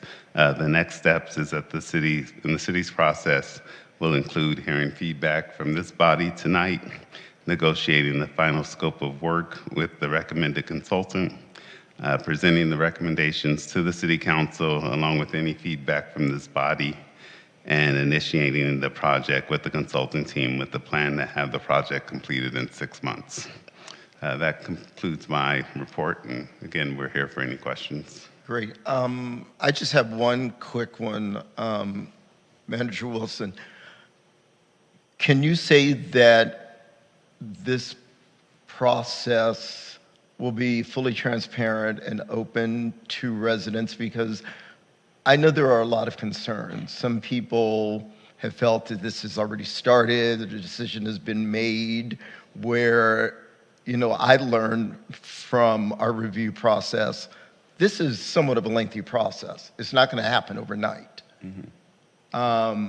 So I just think residents want to make sure that they'll have their opportunity as well. Yeah, absolutely. Community engagement was important to everyone on the review panel and part of the questions that we asked them. And so we wanted to ensure that there are many opportunities throughout this for the community to provide input. And again, this consultant is only providing what is a feasibility study on what it would cost and how we would do it. At this point, we're not deciding whether or not we're leaving the county sheriff's department and creating our own police force or not. It's really just the information on what it would take to do that if that's something that the city wants to pursue. Thank you. Commissioners, any questions for City Manager Wilson? Commissioner Steele? Yeah, so thank you for that. I think I have some questions about the panel and about the questions. Do we have a list of the questions that were asked during the interviews? We do not, but we can provide that list as well as make it part of the council packet when we take that to the city council. Okay, so, thank you. Part of the reason I'm asking is I don't recall any of that coming to this body, and it seems like there would have been some good input from the members of this body to add to that and to look at what questions are being formulated, since we've already started dialogue about some of these topics and CPE and the community well-being and safety strategy. So I think we actually missed a beat by not engaging in that way. I'm thrilled that Chair was there at that panel.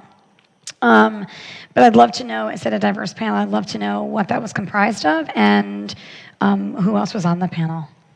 So the external participants, in addition to the chair, were Sean Eldridge from the Center for Policing Equity.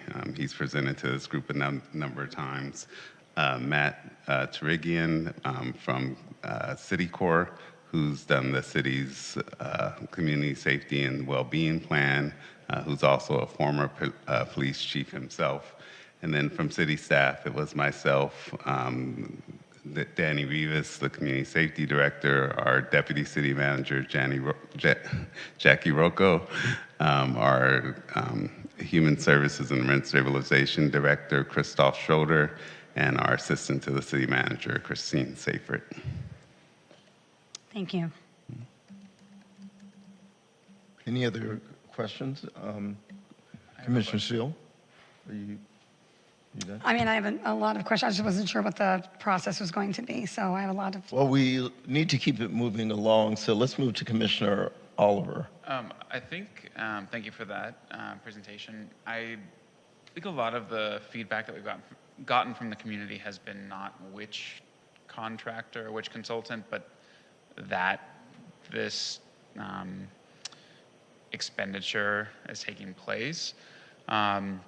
Will there be another opportunity for community input separate from this meeting before this is actually,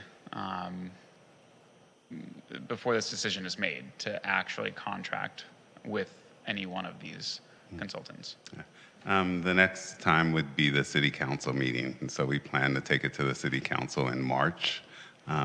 Depending on feedback from this body, if there's things that we need to, adjustments that we need to make in the scope of work, we'll do that and negotiate that.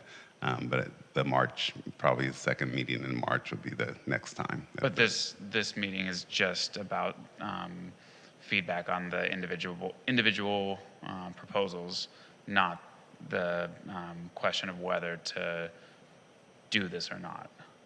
Yes, yes. So it's more, and not even on the proposals, but certainly for welcome feedback on the proposals, but anything that you all as a commission think should be in the scope of work that you're not seeing, either in the recommended proposal or in the city's RFP. Commissioner Berger. I've got some notes on the attachment 9B for the scope of work for the RFP with Matrix. If you could, I don't know, can you put that up here so people can read along?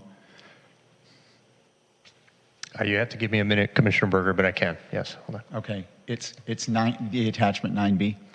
On page 1, the last paragraph in page 1, just it reads, they're speaking about the Riverside County Sheriff's Department, what they did there. My first reaction to that was, you know, that isn't like us at all. You know, is it close to us? So I just want to give you like my first reaction to that. It's sort of like saying, you know, we haven't studied your city yet, but this is what we found, you know, there. Because in the last sentence in that paragraph, it reads, the study concluded that overall costs in the new agency would be approximately 10% less than existing contracts. So that felt to me like it was sort of highlighting one side of a feasibility study that they haven't done yet, which is, you know, for appealing to the people that do want to replace our current sheriff's department situation. So that's just some feedback there. Yeah, and just can I respond to that? So I believe there was an email also that referred to that. So that is referring specifically to the Riverside County, and it's a JPA, a Joint Powers Agreement, similar to our contract cities. So basically all the cities got together and it's creating their own department. And I guess in that instance, they did experience some savings. We don't expect that, and they're not suggesting that for the city of West Hollywood. I think we've always assumed that it would cost more to have our own sheriff's department, and we've been having this discussion for years, and this will give us the actual numbers to see what that cost will be. But I think we're going into this, and they'll be going into this being objective and just looking at actual needs and costs. Okay. These are just some feedback for if they do want to do the scope of work and make some adjustments. On page 4, they go into the experience highlights, Columbus, Ohio. They hit a lot of the points of steps to improve upon building trust with the community, changes to use of force, policies and biased policing, increased training on de-escalation and procedural justice, et cetera, in there. I don't see anything where they said anything about first responders and experience in disaster management. And that's something very important to our city, especially because we have,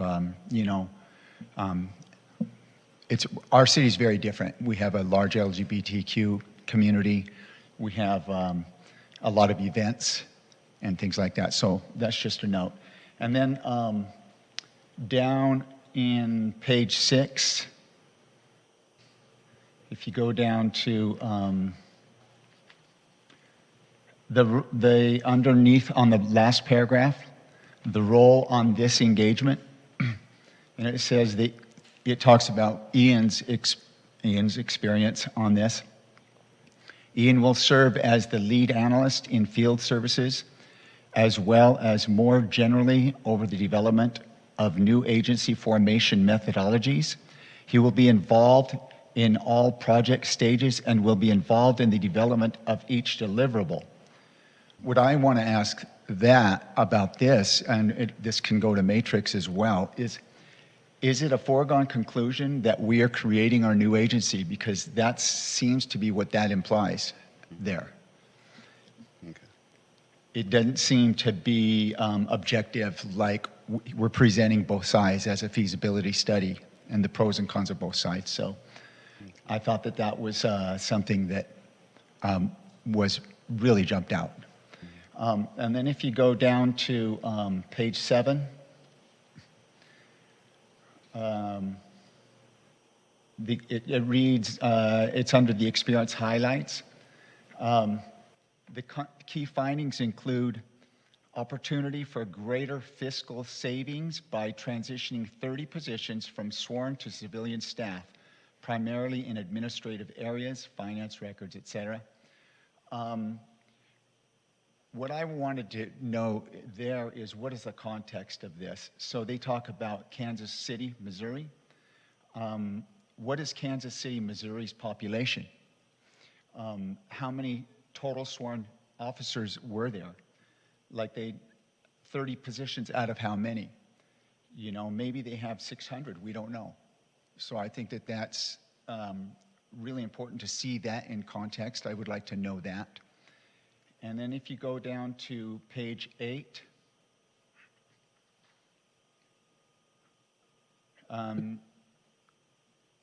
page 8, yeah, under the experience highlights, the same thing under Fountain Hills, Arizona. They talk about they led and managed the study, which was designed to review the existing contracts, et cetera. And then at the end of that, bullet point 3, they say the study found that creating a municipal agency would save $500,000 a year with a break even, including capital costs, at 9 years. So again, talking about the, this seems like, it seems, again, biased a little bit. What is the context of that also? What's their population? How many sworn officers? It also kind of looks like it's catering to the people who want to get rid of our sheriff's department. So it makes that more appealing. And then we go down to page 10. Page 10, it's the last paragraph right before proposed services. Our extensive experience in conducting new agency feasibility studies and our capabilities as an integrated team of law enforcement experts, financial analysts, and researchers uniquely shape our ability to design and plan for the creation of such a department. So again, it's about the first responders. Mm-hmm. Are they going to look into that and those roles? Because that's an important job for our officers. And especially where it says uniquely shape our ability to design and plan for the creation of such a department. Again, this is supposed to be a feasibility study. That seems like a foregone conclusion. Is that a foregone conclusion? I'm curious. Yeah. And then page 12. You're going into a lot of different fact finding. I just wonder if they're going to be looking at the data from the CPE, the results from the CPE. And On page 13, under task 3, community engagement, and it talks about feedback from the input from the community are essential to the development of how a new agency would be organized.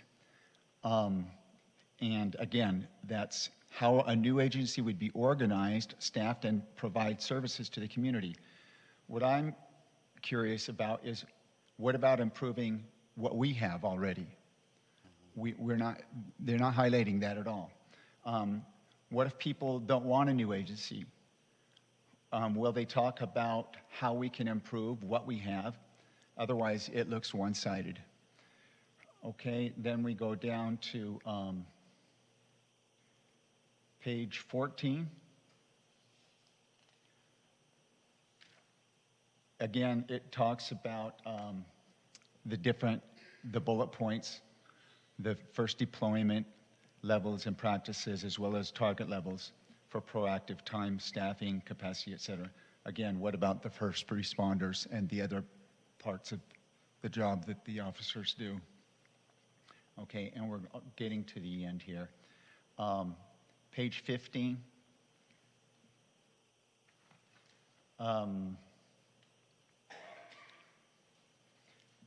It says near the bottom, none of these areas of analysis exist in isolation.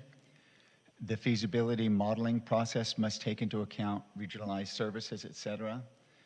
So I wonder if they're going to be talking to Beverly Hills, for example, to see if they even want to share services with us. Does anybody want to do regional with us? Is that going to be part of this? And as they look at our demographics also, I just want to make sure that they understand that our population swells from 36,000 people to hundreds of thousands in the evenings and the weekends and special events. So those kinds of things need to be, I just want to make sure that they don't miss those. And then on page 16, at the last paragraph, it says the task result. And it says, the project team will conduct a comprehensive feasibility analysis of establishing a new municipal police agency. The interim deliverable will detail the staffing, organization, operation costs, and initial startup costs of such an agency, taking into account the potential of regionalized services, integration with other city strategies, and anticipated growth impacts on police services demand. So how, again, does that compare with what we already have? That seems to be, again, not real objective and seems to be sort of selling that point to the people that want to get rid of our police current situation. And then on task 6, it follows that.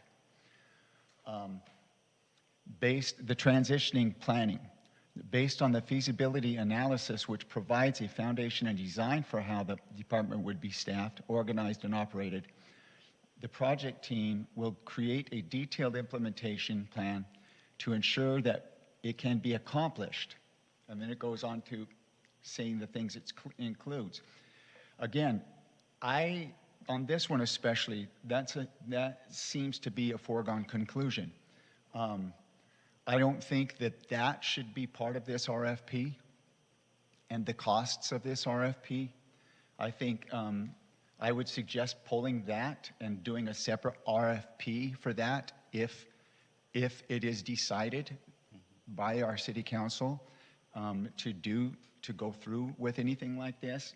I don't even know if that goes along with our code of conduct that a company is responsible for implementing the thing that they are studying. I think I would suggest that be pulled. Yeah. And lastly, I believe this is referring to an implementation plan, not actually implementing it, but we can make certain. Yeah, if you can just look at that, because it appears like they are planning to implement it too. This is in their Yeah, And- well, I think they would like to implement it, but yeah, that's Yeah. not part of this contract. Yeah, Not I part just of don't know why that's in here, because that seems like that would behoove them to move, to go with that sort of a plan instead of an unbiased, objective plan, a feasibility study, so we see both sides. And then lastly, I just want to say, can they do some research on extreme use of forces cases that lead to serious injuries or death for cities with their own police force versus cities that contract with a county sheriff's department or other multi-jurisdictional policing agencies? I think that that would be something very useful to see. Okay. All right, great. Okay, and that's all I have. Thank you. Great. So we'll look into all of these things. The Center for Policing Equity study, you mentioned that will be completed before they start this work, so they will review that document. But all the other information we'll get. Okay, and I can send those to staff if you need them. That'd be great. The bullet points. Yeah. Okay, thanks. Thank you, Chair Berger. Chair Steele. Thank you, Chair. I think we've also opened up dialogue. I don't know if we have public comment or am I jumping the gun on that? I haven't given any comment yet. Oh, okay. Yeah, I'm sorry. Oh, we're just in commissioner comments. Sorry. Okay, thank you. Sorry. Yeah, questions. Well, I have questions, but I was concerned coming into this that we would go into this kind of without a barometer, and I feel like that's what's happening. I think this is, the questions that I have are not really, they're related to all of them, and I think we have a responsibility to review all of them and to have a larger dialogue, so I'm not sure where you want me to place that, but that's the feedback I have. I think we've missed a step. I think we've not engaged with this body on the questions and the interviews. We have no visibility on what that dialogue was, and I've got very specific questions about it, but I also don't agree with the selection based on the research that I've done about all 6 bodies, their teams, their work regarding equity, their work regarding LGBT plus community engagement, and their other work regarding policing and de-escalating. So I'm not sure where that lives, but I think we've missed a beat, and I think this should also be a working study session. I don't think this is something that can be rushed, and it's something we've tried before, and we have a lot of community feedback on. We got a lot of community feedback, and I think we are really rushing the process, and we're rushing to go to contract. The last thing that I saw in writing was that we'd have the CPE study Q2 or Q3 of this year, and we're looking to go to contract in March, and so we're not there yet, right?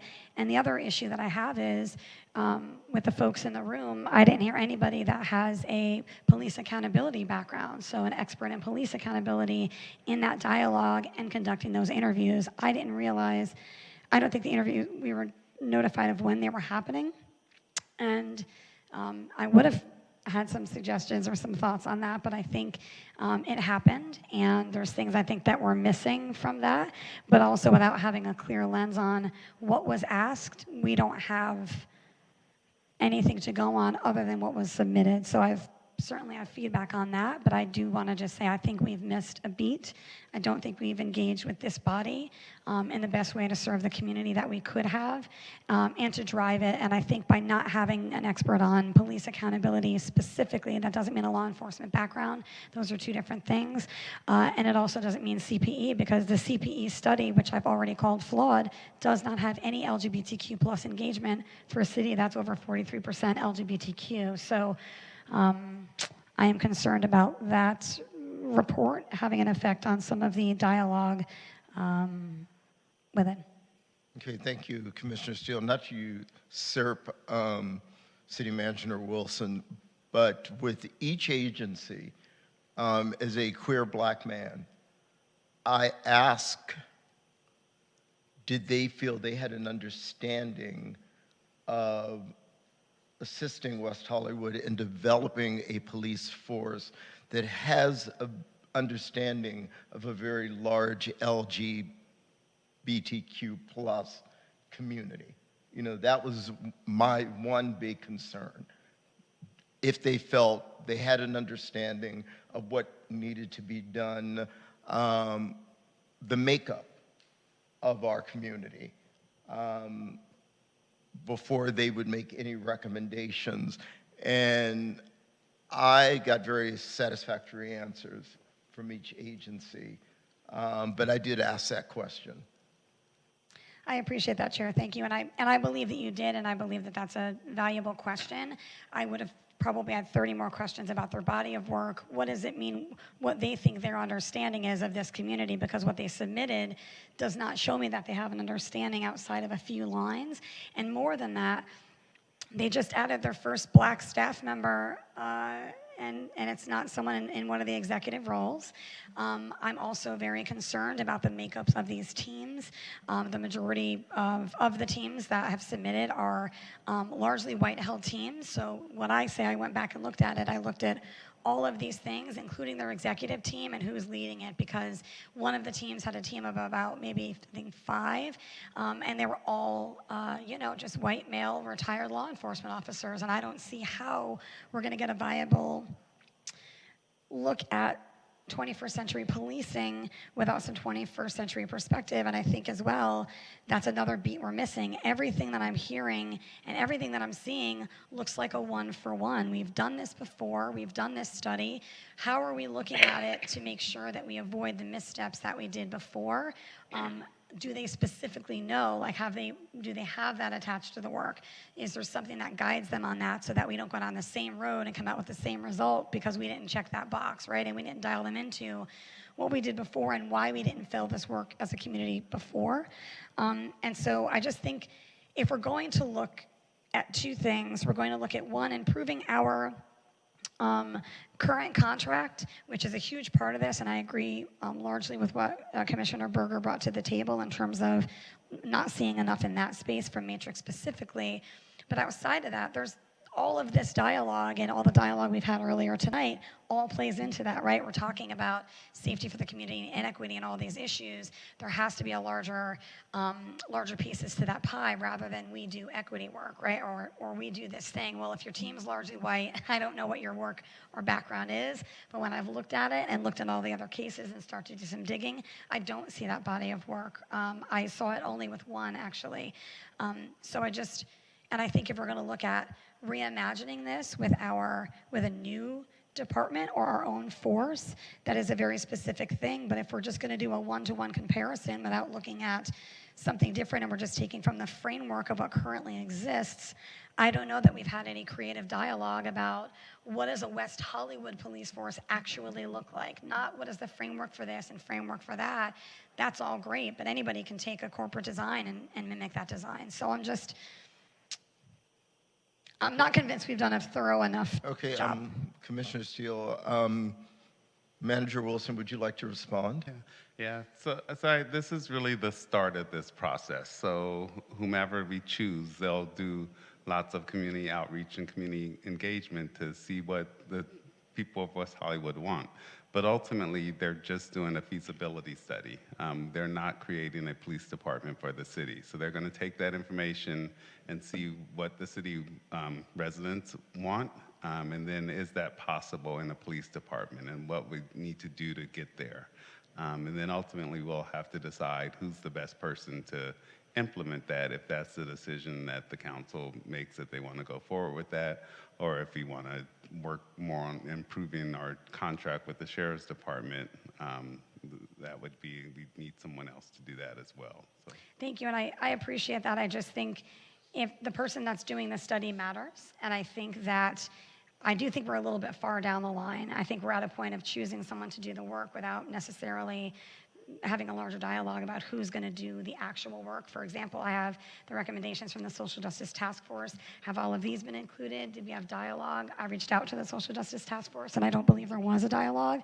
So the lens with which we do this work absolutely matters, and the folks that are doing it, it's not having police accountability, I think, is a huge misstep in terms of there's a lot of people throwing around 21st century policing and forward policing, but without those efforts, we're not able to do it. And look how far down the line we've come with CPE and what's been invested, and they don't have any LGBTQ representation at all. Sean said that in this meeting. There is no dialogue with our community regarding LGBTQ and police and equity. I just can't imagine how anyone approved that or how we got that far down the road or how we think that's acceptable, and that's who's going to be driving a lot of this dialogue. So, All right, thank you, Commissioner Steele. Commissioner Oliver. A few questions. So I was looking at the different proposals and the matrix being the one that's favored in the proposal. Left a few questions, and I did have, there were strengths to other proposals. And also, in addition to services rendered, I'm looking at the cost to the taxpayer for these consultants. Usage of existing facilities in matrices, is that even an option? It's a county-owned facility, and it said versus new facility, a new facility, where would that be? And is that a possibility that was mentioned with knowledge of our city, or was that kind of a generic framework? It talked about staffing needs, but it didn't say anything about special events. The fact that we are a city that swells every weekend and multiple times a year in population, and the difference between a mutual support agreement between cities and departments and then a regular course of action in terms of staffing. I talked about equipment and talked about vehicles, but what about the high-tech equipment that's used during special events,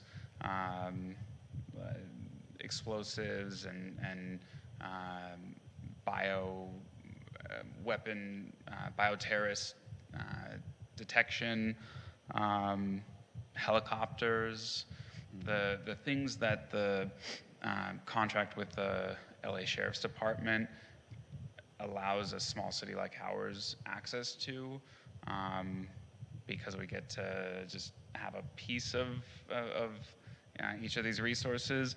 How is that accounted for? I didn't see that.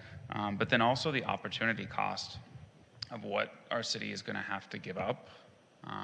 That's something that I didn't see in a lot of the, what is optional in municipal government? Because there is always an opportunity cost. Is that going to be the social service spending that our city is known for? Is that going to be rental assistance? Is that going to be events like Halloween? That's not mentioned, the opportunity cost. So that's something that I would like, if we're going to get a comprehensive view,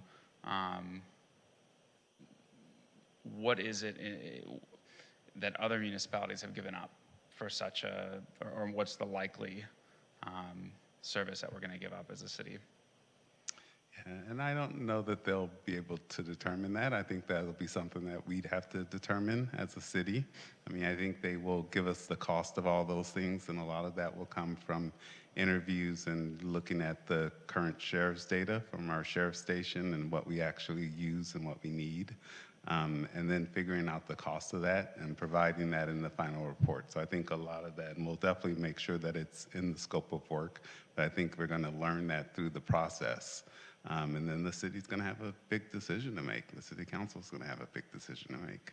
The other thing it didn't mention is pension responsibility. It talks generally about retirement, but our responsibility now with our agreement with the Sheriff's Department and what we pay annually and our ability to sever that contract if we decide to at any time versus the responsibility in perpetuity of the city.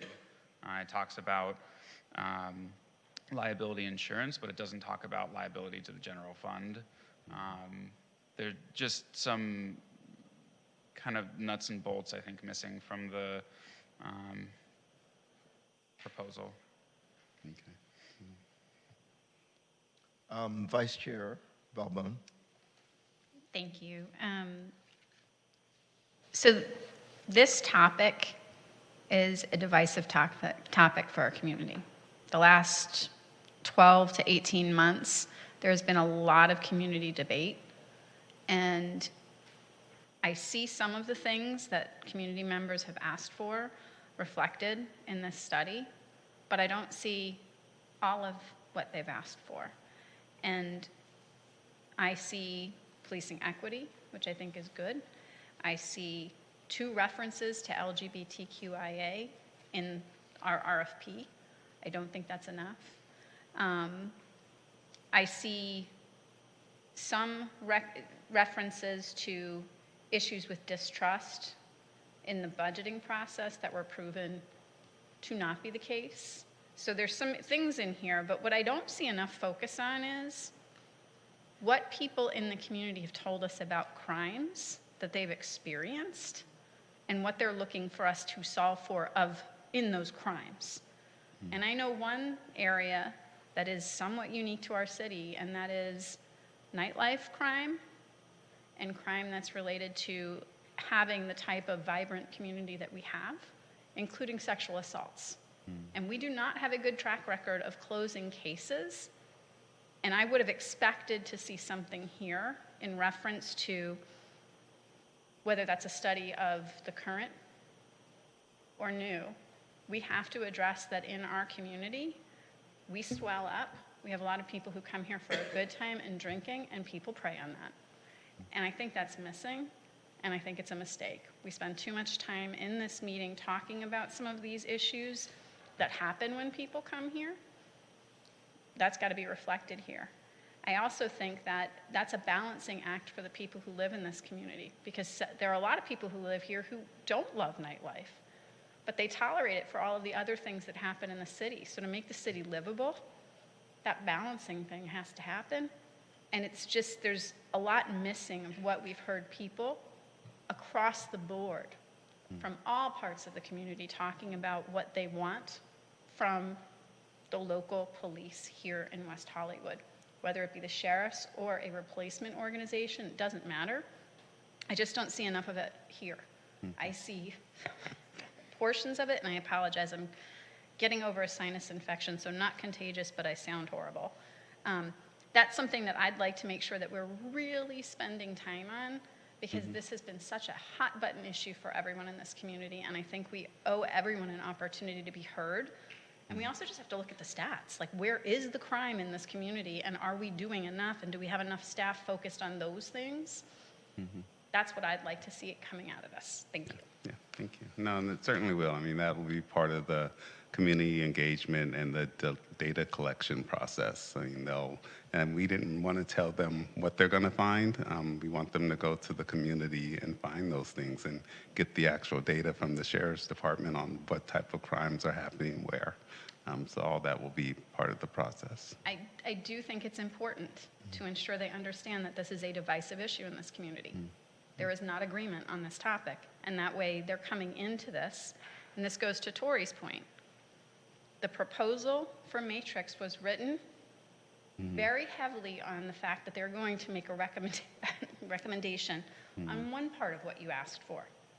You know, it's an RFP response, that happens. They're writing to what they think will win them the bid.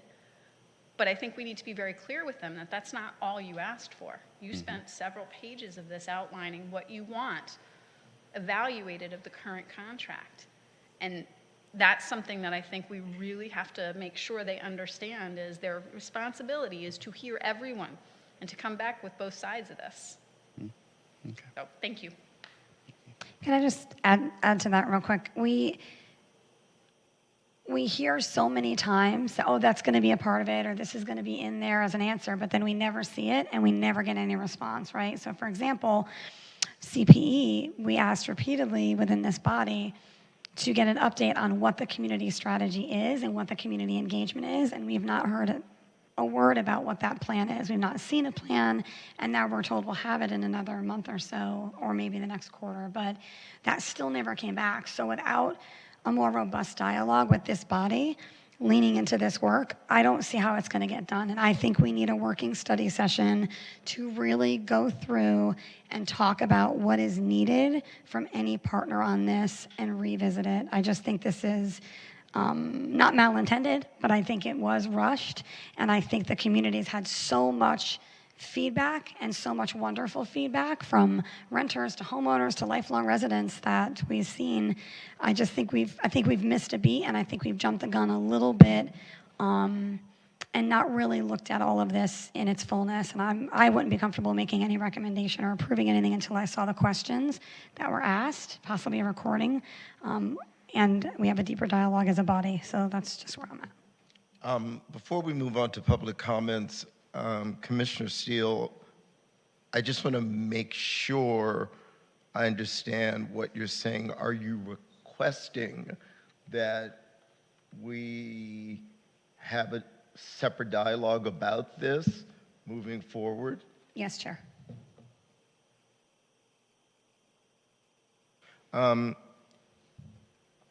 City Manager Wilson, what is the plan? Will you be coming back to the commission here with updates before public safety or before the city council meeting?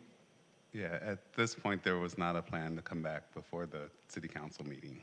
We were hoping to get input today, which you are all providing great input, and then provide that input to the city council for them to make a decision. So, commissioners, are we all content with our comments and questions? Because once this goes to city council, you know, it's out of our hands. That's why I have that concern. I'm not, and I would like to request that we do a working study session as a body on this so we can really have more time and input on the RFPs and even potentially have input to go back to get some more detailed answers and things like that. So, but I think that's going to take getting a copy of the questions and having a working session where we both review those, all the community input that we have on record, and shape up maybe a second round of interview questions if needed from that study. Director Rivas.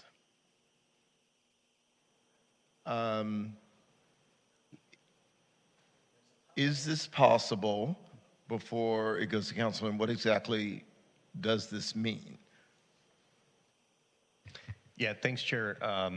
So I know the city manager had mentioned early in the presentation that certainly this was something that was directed to us by the city council. So we did have a timeline in place. I think it would make sense to obviously incorporate all of what has been said in terms of doing what was recommended by Commissioner Steele and by everyone else that's on the Public Safety Commission, including that in the staff report, bringing that before the City Council, and then allowing the City Council to make a decision on whether they want to direct staff to hold a community study session or listening session and go through that timeline, given at least that'll give an opportunity for City Council to also become aware and have the opportunity to speak and decide on, knowing that when we schedule that, right, that'll prolong a little bit of the time frame, which is understandable, but that'll at least allow them to make that decision, right, knowing that, as you've seen in the staff report, all of the submittals outline a 6-month, more or less, kind of turnaround time for the study to be completed, right? So all of that just kind of pushes that back, which is certainly fine, but I think that's something that the City Council needs to be made aware of and consider and make a decision on. And I'll turn to City Manager to add any additional comments related to that. Yeah. No, I agree. Okay, thank you, Director Rivas. So, commissioners, with that being said, I'm going to ask one last time, does any commissioner, before we get to public comments, have any additional comments or suggestions they would like added? And if so, can we keep this brief so we can move along? My only recommendation recommendation is, after we listen to the public, if there's anything that we hear that we didn't already speak about, we should perhaps include that in our final ask. Okay, are we in I'm good agreement? to go to public comment. Okay, so let's go to public comments. First up is George Nichols. And George, you will have 3 minutes. Hi, my name is George Nickel. I've lived in West Hollywood for 18 years. I have concerns about this as well. It just feels like it's moving fast and that the public has not had a lot of input. And I worry that it will take on a life of its own, and that if it does end up being a recommendation that we form our own police, that it should be put to the voters. That's just how I feel about it. And actually, Commissioner Steele brought up something that is an issue that I think is really important. It is really relevant to this. The fact that we have to say that we are concerned about security for Drag Queen Story Hour, but it's relevant. And it's relevant here because the Department of Homeland Security, and I didn't mean to discuss this, this just made me think of it, but the Department of Homeland Security late last year warned Jewish communities, communities of color, LGBTQ communities, that we are at heightened risk of domestic terrorist attack. That's West Hollywood. I mean, Jewish women, gay men, lesbians founded West Hollywood. So we are at risk. So when the commission did move forward in December, and I was in North Carolina, in rural North Carolina, in the little county right beside where that person shot the power station, and that was domestic terrorism. When that happened, the city council did vote to move forward with cutting some of the sheriff's deputies. And when we ask for somebody to secure Drag Queen Story Hour, it's not block by block, it is somebody who can secure it, because if there is a threat, it's not going to be people with bad words, it's going to be something worse. So the way I think that that hooks in with this is I have a concern that if we were to come back and the recommendation is to form our own police department, it's going to cost a whole lot more than what we pay now. A convenient thing would be, let's just have fewer police. And I think that that would make us less safe. Thanks. Thank you. Next, we have Steve Martin. Steve, you will have 3 minutes. Steve Martin, West Hollywood, the luxury of 3 minutes. I have to say I completely agree with what Commissioner Steele's saying. I probably come from it from a different angle, but you know, there's more than one path to enlightenment. There's so many good comments Tori made, Commissioner Oliver made, particularly about pensions, about infrastructure. You know, everybody's had a lot of good insights. And even though I think this consultant is probably a lot better than some of the things that we've seen, I came here, and I'm disappointed. I'm certainly glad that the city manager's here because he shed a lot of light on the issues. But I was coming here thinking that the consultant was going to be here so that we could hear, they could hear from the community, and we could have more input so that people trust the system. And I think even though we all maybe have different degrees of what we're interested in, we're all interested in making sure that there's as much legitimacy in this process as humanly possible. There's a lot of suspicion out there, which Commissioner Oliver has alluded to, and to the extent possible, we need to break that down and make sure that people feel that they're heard and they're part of the process. That's our job here. We don't need to abide by some artificial calendar, because this is way too important. You know, what do I want to see here? You know, we want to see more neighborhood policing. We want to see bike patrols. We really want to see a drastic decrease in response times. And we don't care whether that comes from the sheriff or whether that comes from our own department. I do think that we should have spent a little bit more time doing some comparisons, asking what Culver City does. We know Beverly Hills pays $90 million, which is 3 times more than what we do. We may not even need the same level of service that they have, but we don't even have a basic grasp of what we're trying to do here. You know, I was here for the original discussion back in '92, whether we have a WHPD or not. And it was a completely different time, but we had a 6-month campaign where people got to ask hard questions and come back with good responses. You know, what Commissioner Oliver was talking about the budget, we're much more wealthy, but it is going to take a cut somewhere, and it may take us several years to figure out how we reallocate those resources. So my suggestion is to either put this off or reject it, and maybe at the next meeting, invite the consultant, if you want to give them a tentative, and ask your hard questions, and then make a determination whether this is ready to go, because it may not be. So thank you for your time. Thank you. Next, we have Zakia Wright. Zakia, you will have 3 minutes. Good evening, Chair and Public Safety Commission. My name is Zakia Wright, resident of West Hollywood. I think it's, a good idea that we're looking at all of these factors pretty early on.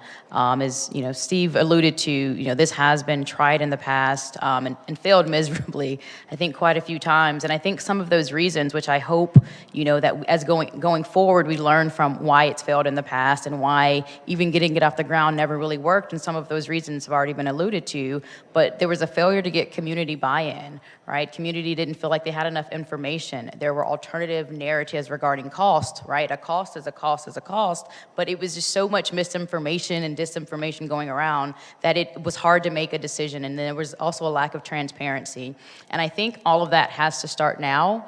If you read some of the public forums or even probably some of the comments that came to you all, most people were pretty caught off guard that this is being discussed. It's a little confusing of sort of what's even the RFP is asking for compared to what the responses that were received. I'm reading through it and I'm like, this is really hard to understand what the goal even is at this point, right? We know we want a cost analysis, but then it gets sort of vague as to what's included in that. Is it the salary, benefits, retirement? Is it insurance? Is it potential litigation costs based on what we've seen in the past with, PDs across LA County? And I don't think that I didn't see it included with it, and so if it is, fantastic, because we can't just get from what I recall the report saying was the one-time startup amount and then the operating costs, because that's just to get it off the ground. How do we continually keep it going? How do we make sure we're managing all of the potential ill effects that could come from it? I think all of that has to be considered in the cost for it to be a truly accurate number. Additionally, the group that was chosen, I think, and to the point a few of you all made, I think Commissioner Balbone, probably most made this point, was looking at the specific types of needs that are specific to West Hollywood and making sure those are addressed. The response to that, it sounded like from city staff, was that, well, we didn't want to tell them what those were going into it, right? So then that means we're now paying for people to discover a thing that we already know the answer to. We know what the crimes are, we know what the community is already concerned of because they come here, they tell us, they write into you all. And so that should just be a part of a packet that we give to them to say, this is our city, this is what we need addressed, and we need to see the numbers go down across the board with all crimes that we know are prevalent here. We know the times that they're prevalent, the times of year, we have this information, and so it doesn't, to me, make sense for us to pay for someone to discover this, to then do the work. And I was a big fan of Arroyo Associates. They were one of the groups, they're women-owned, minority-owned, very small business. They're headquartered in LA. They've done work with LASA, which also kind of plays into the homelessness issues. They already have, a track record in that field. And so I would ask that you all reconsider who the proposed contractor is. Thank you. Thank you. Commission Secretary, do we have any questions in queue and Zoom on this topic? Chair, I believe that we do. I just wanted to make sure we have no further comment in chamber. So I will go to Zoom and I will start beginning calling on folks to see whether or not they are interested in providing public comment. So I will start with the last four digits of 4723. 4723. If you could please press *6 to unmute yourself. If you'd like to speak on this item, now is the appropriate time to do so. You'd have 3 minutes to speak. Please state your name, whether or not you're a West Hollywood resident, and you can begin your public comment. Thanks, Danny. 4723, better known as Stephanie Parker, City of West Hollywood. Firstly, I really question why this study was necessary. I and many in the community would like to know how this decision was made to go forward with very little input. This seems to be yet another cart before the horse scenario. Has the public had significant input on whether or not the community needs or wants a municipal police force?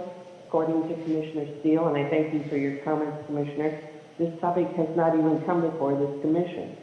For $200,000 worth of information, shouldn't we first know whether we want it or, in fact, need it? Do we need a separate municipal police force? Let's think this through. The comparisons alone are disturbing. I'm sorry, but Kansas City? I don't think so. Please think before you throw the baby out with the bathwater.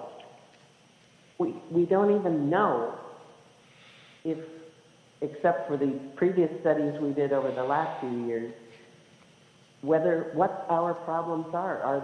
Is it going to be more of the same, just different people?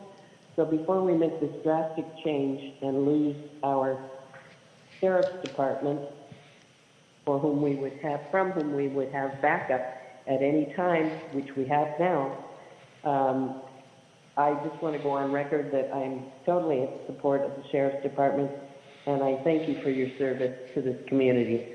Please, let's have as much as possible community input. Thank you.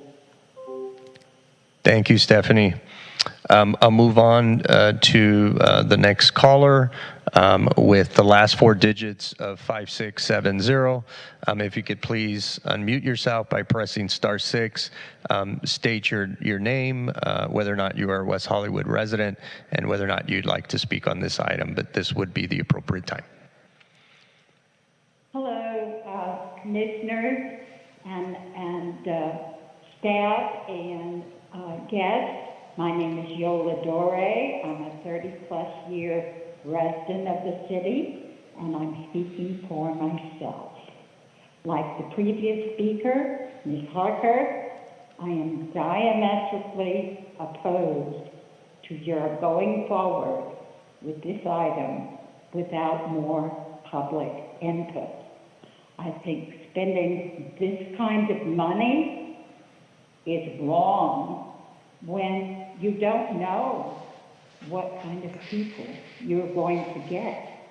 They could be actually worse than you pictured. If you think going out there to get a WeHo municipal police department is going to be the answer to all the problems, I'm here to tell you it will not solve all the problems of our society today. In fact, it could make us more vulnerable with people that do not understand our lifestyle, our diversity, and our history. At least with our sheriff's department, many of them who are LGBT personnel themselves understand, have been trained and sensitized.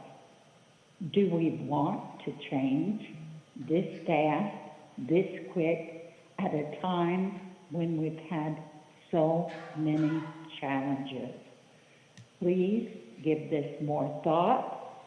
Maybe have a town hall, as Ms. Friedman recommended, or some other form of open conversation with the public.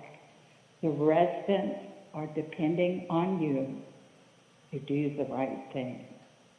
I thank you so much. Thank you, Yola. We'll move on to the next speaker in Zoom with the last four digits of 3156. If you can please unmute yourself, state your name, whether or not you are a West Hollywood resident, and you'll have 3 minutes to speak.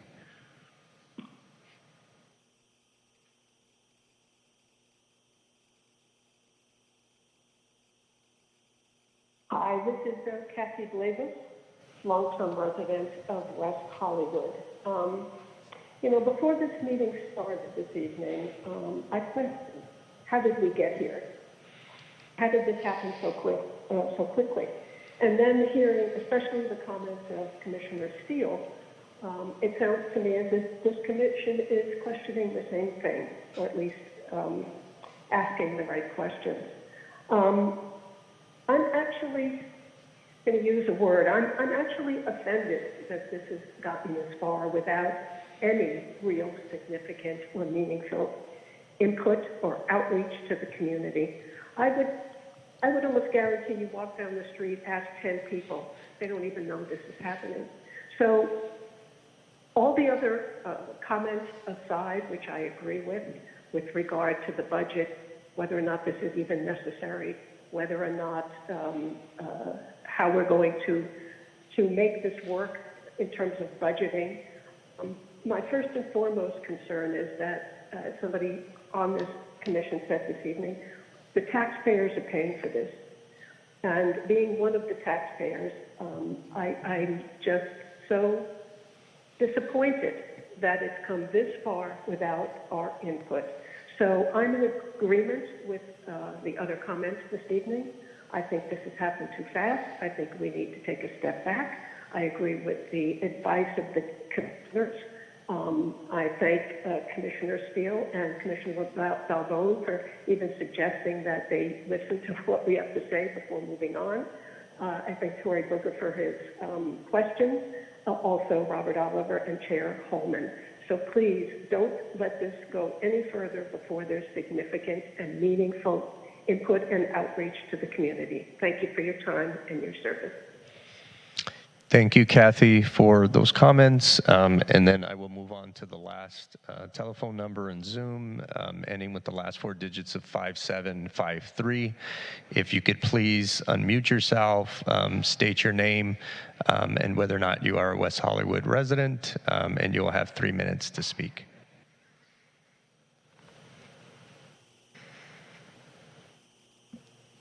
Good evening, commissioners and city staff and guests. My name is Ms. Tiger. I am the co-chair of the LGBTQ Plus Advisory Board. And in prior LGBTQ Plus Advisory Board meeting discussions, the majority of our board supports the West Hollywood Municipal Police Department and the much-needed community town hall. I ask that when considering the cost and scope of creating a West Hollywood Police Department, that robust programs of equity and training regarding the LGBTQ plus community be considered. It is my opinion that training is extremely lacking in our current sheriff's department. So much so that despite numerous requests over a 2-year period, our board was unable to obtain adequate information on current sensitivity training regarding the LGBTQ plus community. In many of our meetings, there were numerous instances in which members of the LGBTQ plus community shared that they were told by West Hollywood deputies that they could not file a report or were encouraged not to file a report, especially in matters pertaining to ITV and nightlife, as well as there were many reports to our board and that our board received in which LGBTQ plus residents were laughed at by attending West Hollywood deputies, and that victims did not receive proper care during various incidents in which deputies were involved. Thank you for listening. Thank you. Chair, that is the last speaker on Zoom. Okay, and then also, Commissioner Secretary, just double checking, no more public comments in chambers? No, we don't have any more public comments in chambers. Okay, great. Commissioners, so we've heard from the public. Let's have our discussion. I just want us to be aware of time, even though this is an incredibly important issue. We do have two presenters waiting in chambers to present to us on another agenda item. So, Commissioner Oliver. Thank you to everybody who took the time to speak tonight. I did want to add one more question and concern. Every 4 years, a new sheriff is elected, and sometimes they're, I wasn't a fan of the last one. I don't know how else to say it. And I was happy in the last election for a change. On that note, I would like to know from any consultant how, if a West Hollywood Police Department were created in this 1.88 square mile city, how would there be a wall of separation created between city council and the police? So there isn't political influence, and that's not a commentary on any council members, potentially future council members. That's an institution that we would need to create. Thank you. Commissioner Seal? Thank you. Yeah, to echo what Commissioner Oliver said, we did get that question from community, and I do think it's a very important piece of the puzzle, is the recruiting and the hiring, and then also, is this an elected position? So just to know, like, in that work and in the body of the research and the study, to make sure that we're incorporating that. I want to clarify a few things for the public, just so that I'm very clear about, and we're all very clear about what it is that I'm saying. This dialogue started in 2020. The city, I want to also be fair to the city staff and the city manager with the amount of communication that did already happen, because quite a bit did happen. I'm just saying we need more. So the city engaged with community in the spring of 22 for dialogue, with a community dialogue session, and it was a part of the community safety and well-being strategy that was presented to council. Funds are allocated for this work. This work has already gone through to council, so this study is moving forward. So we're not here to debate the question of whether or not it goes forward, but when and how. And I think that's the crux of it, right? So just to know. And I think even being respectful of the information we just received and hearing, we do have community members that have had substantive issues with some of the things we've been talking about, LGBTQ plus training, for quite a while. I attended the LGBTQ plus training. And so there are a lot of factors that come into play here. What I am saying is, when this moved through council to the RFP process, those pieces did not come to this body, and certainly not any dialogue about the interviews. I didn't know they happened until I got the staff report.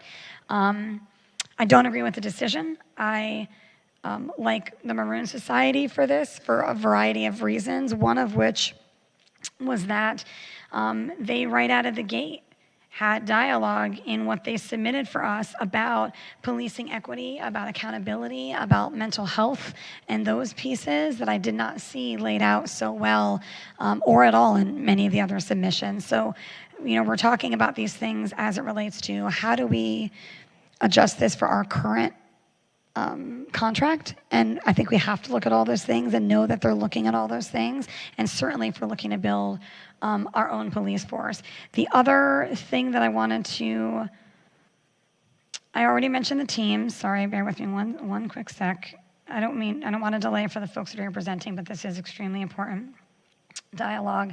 I think that we need to have a working session that is publicly noticed, as we always do, that lets the public engage and hear us have a deeper dive dialogue. And I think that feedback needs to go back and needs to be entered into this program.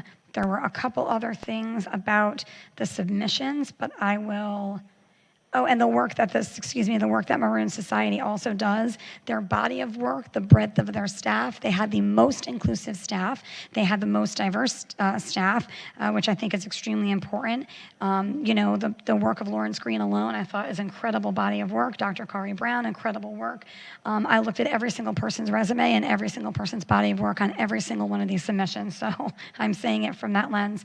Mental health and security teams, it's also the only group that I saw talk about cross-sector collaboration in a kind of a nuanced way that lets me know that they are really looking at West Hollywood and understanding how we're made up, what we have in place, and why it's so important to understand the different bodies. So those are my thoughts. Thank you. Thank you. Commissioner Steele, Vice Chair Balbone, do you have any additional comments? At this point, I think we probably need to determine our course of action as, commission. It sounds like we don't feel comfortable with the process as it's played out to this point, but it's on us to make a recommendation on how it moves forward. It may be heard, it may not be, but I haven't heard one person say, this is the best thing that's ever happened, let's go forward. So I think we've got to spend the next couple minutes figuring out what is it that we want from this based on what we've heard from the community and what we've all gathered in our discussion. Thank you. Commissioner Berger. I agree with Commissioner Balbone that we need to decide if we're going to bring this back, what our next steps are. So personally, I like the idea of taking our time a little bit more slowly. I think it's important for our community as well that they can weigh in, and I think that that's a big piece of this. City Manager Wilson, this is already on the schedule to go to council in March, correct? Yes. But the council and that staff report will include the discussion that was had here tonight. And so the council could decide, they could go with the recommendation of Matrix. They can decide to do something else, which could include deciding to do more community outreach before they make a selection. But they'll certainly hear what's been said tonight, and they'll hear it before that meeting, because we always provide them with the notes of the meeting. And so at that point, it really will be up to the council if they want to move forward right away or not. Thank you. So commissioners, with that being said, I don't see how it's feasibly possible for us to do a study unless we have a special meeting next week. Is there an action tonight? Are we voting on an action? I'd like to make a motion, if I may, but I also think it's important to note that what Mr. Martin said is correct, that something that's intended to go to council is an intention. Nothing goes to council and nothing is on that agenda until it's publicly noticed, and it's our responsibility to steward that. And so I appreciate that, but there have been things we've been waiting on for months that have not been pushed through at all, let alone this quickly. So I'd like to make a motion that we have a working study session that is a publicly noticed meeting that allows the public to give their input and allows this body to do a much deeper dive of this dialogue. When it came to the budgeting process for the city's current contract, it was months and months and months and months of dialogue, right? And that was a small budget adjustment. This is a big, big project, and I think it requires bigger thinking and a bigger dialogue. So I would like to make a motion to have a working study session prior to making any other efforts on this. Thank you. Director Rivas. Council here, please. Again, just to kind of reiterate what the city manager had mentioned and what I responded to when you asked me the question earlier, is taking into account again all the comments and everything that had been made this evening with the recommended action of support from the commission and allowing the city council the opportunity, given again that it was a city council directive, This is a part of the process, and as the city manager had stated, the city council can then direct staff to establish a community listening session. I know you referenced Chair next week, but the reality is there's a lot to consider in terms of scheduling a meeting. It's not as easy as just saying, hey, we're going to have a meeting next week. So I just want to be practical in that regard.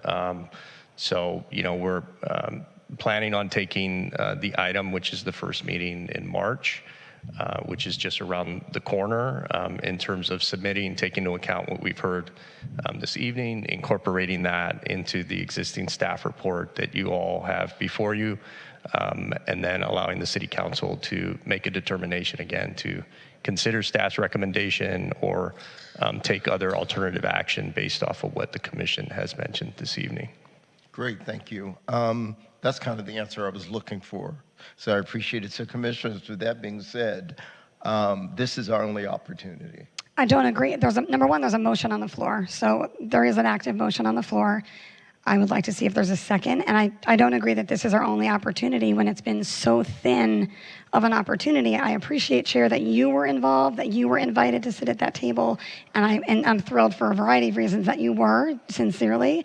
So you feel much closer to this, and you feel informed, and you feel that you have what you need. I don't think anyone else here has expressed that, and I don't agree. I also don't agree that this is our only opportunity. I didn't think a meeting would get scheduled in a week. I understand what goes into that. I know what it took for us to reschedule our last meeting. What I'm saying is I wouldn't be comfortable at all agreeing that how things have been responded to here tonight makes me feel confident that everything we're talking about is going to be into active dialogue and a part of this work. And if that's the case, then I would spend the next hour putting together questions and structure to go to council. So I would like to continue my motion, please. I will second the motion with the basis that we've heard from the community, there isn't support. The commissioners here who spend time on these reports and spend time listening to the community and looking at these issues don't support the pace at which we're moving. And I think that's got to be respected, so I second the motion.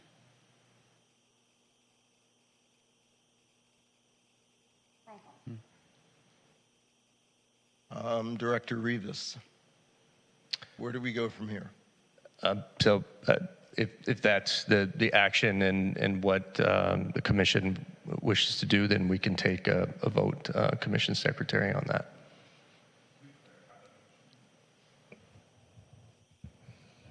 Commissioner Seal, do you want to clarify the motion? Yeah, sorry, thank you. I'm making a motion to have a working study session to review all submissions and provide feedback back to the city manager and city staff to revisit this RFB interview process if necessary based on what comes from that meeting and community input. Is that So you're fair? saying you want to review all 6 submissions? Yeah, I thought that's what we were coming here to do. And so it felt like a little more of a receive and file, but yeah, I think we have a responsibility to review them, but also just to add more, it seems like we have a lot more questions for anyone that's being considered. Okay, and Thank I you. understand that. Thank That you. makes sense. I just want to say the interview process was a 2-day process. So I don't know if one meeting we're going to be able to review all 6. Yeah, so I think you would be just reviewing the written proposals. You would not be interviewing all of the Correct. consulting teams. Would we have enough time in one meeting to review all the written proposals? I'd like to point something out. The Human Services Commission reviews proposals for a much smaller budget, and they have a process that they do so every year. So this isn't the first time this city has done an RFP and picked someone to do studies and to work for us. And again, it feels like we're being put in the position to say, go forward with this because it was asked for. There is a level of discomfort with the transparency of this process and the speed at which it's happening. So we can either review all of these things or we can let the city council know there is not community support for the pace that this is moving and the level of transparency.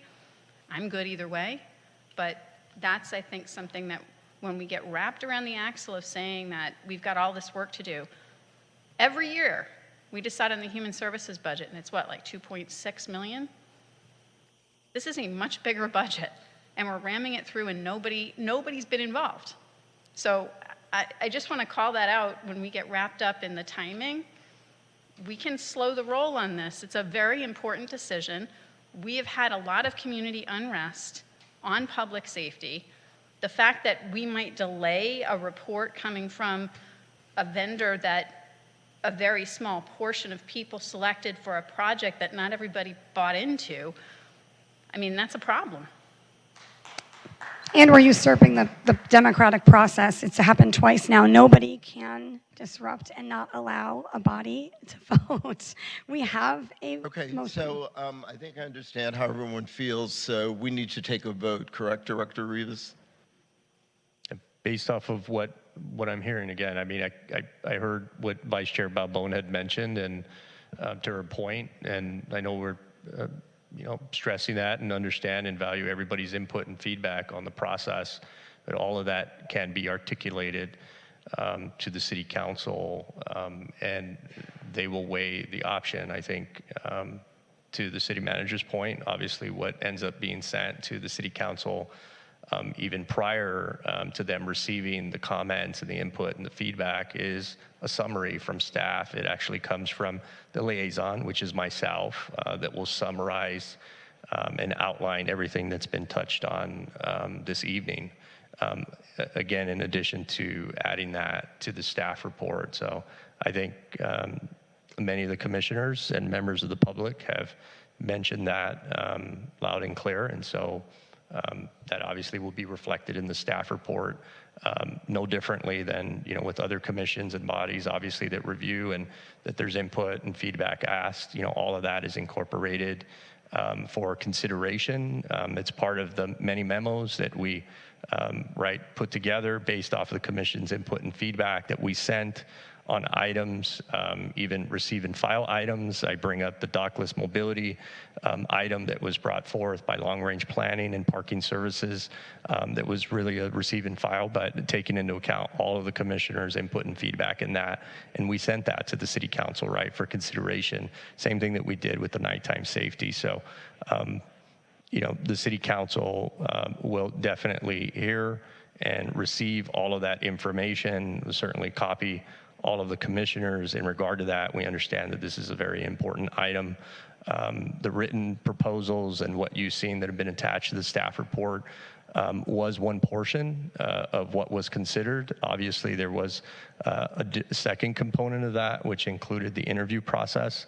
I know many folks, because that's all they have to see, is the written proposal. But in addition to that, there was the interview process that the chair had mentioned. And so weighing out both of those different components obviously allowed the individual panel to make the decisions that they made. So,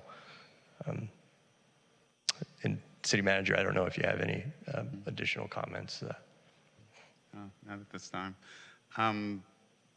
I guess what I would suggest, instead of trying to schedule another meeting, if that's what you all decide you want to do, that maybe you spend your March meeting on just this, and then we take this the second meeting in March. So at least they'll hear the feedback from you all in the community, if you expect greater feedback at that meeting. So just so we understand your recommendation, instead of taking this to the first City Council meeting, it'll go forward the second meeting of the month, which will give us the opportunity to discuss again. Yeah, if that's what this body wants to do. But again, you'd just be providing feedback as you did tonight, feedback and input from you all. I appreciate that. That's not actually true, though, right? Because one member of this body was fully engaged and immersed in this process and had a voice, and the rest of us did not. And so we've said repeatedly now, we don't feel we've all had the opportunity to dialogue and to ask more full questions. So I think saying you'll have feedback, it sounds like a memo as opposed to a body of work. This is under the purview of this body. It's what this body is here to do. We are here to look at these contracts. We are here to look at our service partners and see what they're doing. And when one of the biggest studies that we've had that has come along in a very long time, that is wrapped in everything this body is supposed to be doing according to our own bylaws, it is being pushed. And I still feel like it's being pushed on another agenda. I'm not interested in council's agenda or anyone's agenda. I am interested in the work of this body, honoring the commitment for what we serve in accordance with our bylaws and in accordance with serving the public.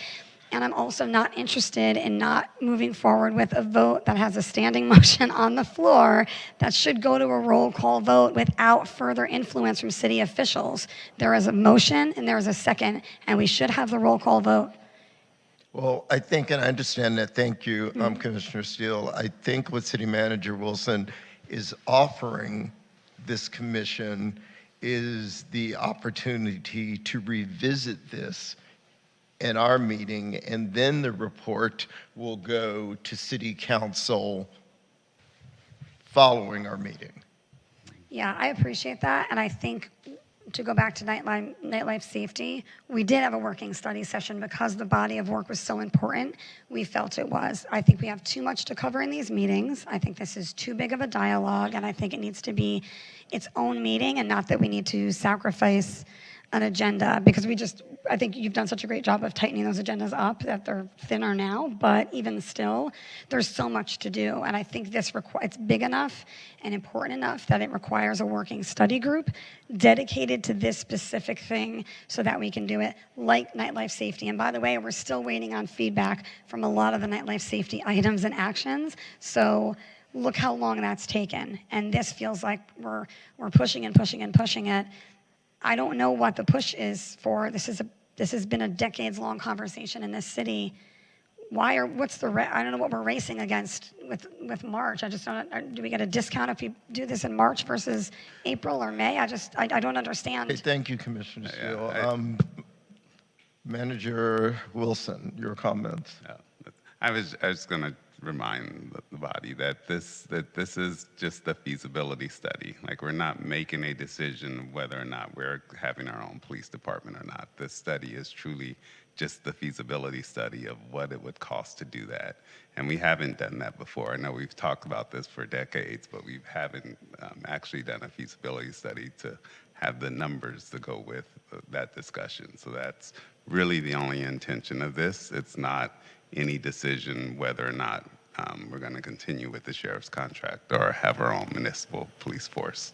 Thank you. What would it require? Thank you, and I think we know that, but it's much bigger than just the numbers or budget conversation. It is a nuanced conversation, so I'm aware of it. I know what we're here to be reviewing. I appreciate that input.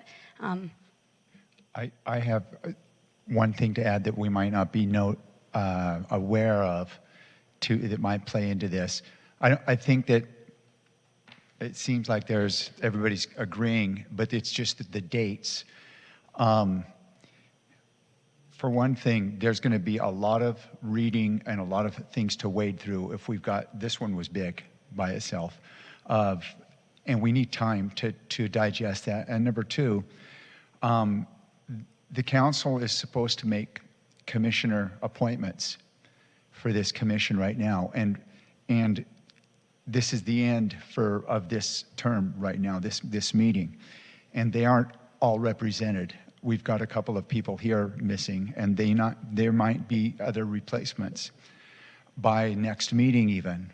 So I think that's something to consider, is if you're going to try to do a special meeting or something or whatever it is before the next meeting, that is something to consider, because the amount of work that this is going to require to go through these and read all of this, and the number of commissioners that are here, that are seated now.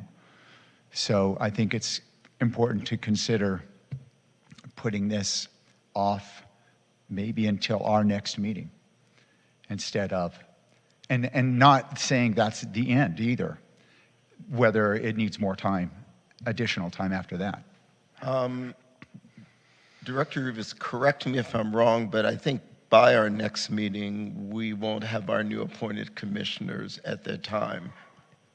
in March. That is correct. My understanding is the appointments to commissions and advisory boards will occur sometime next month.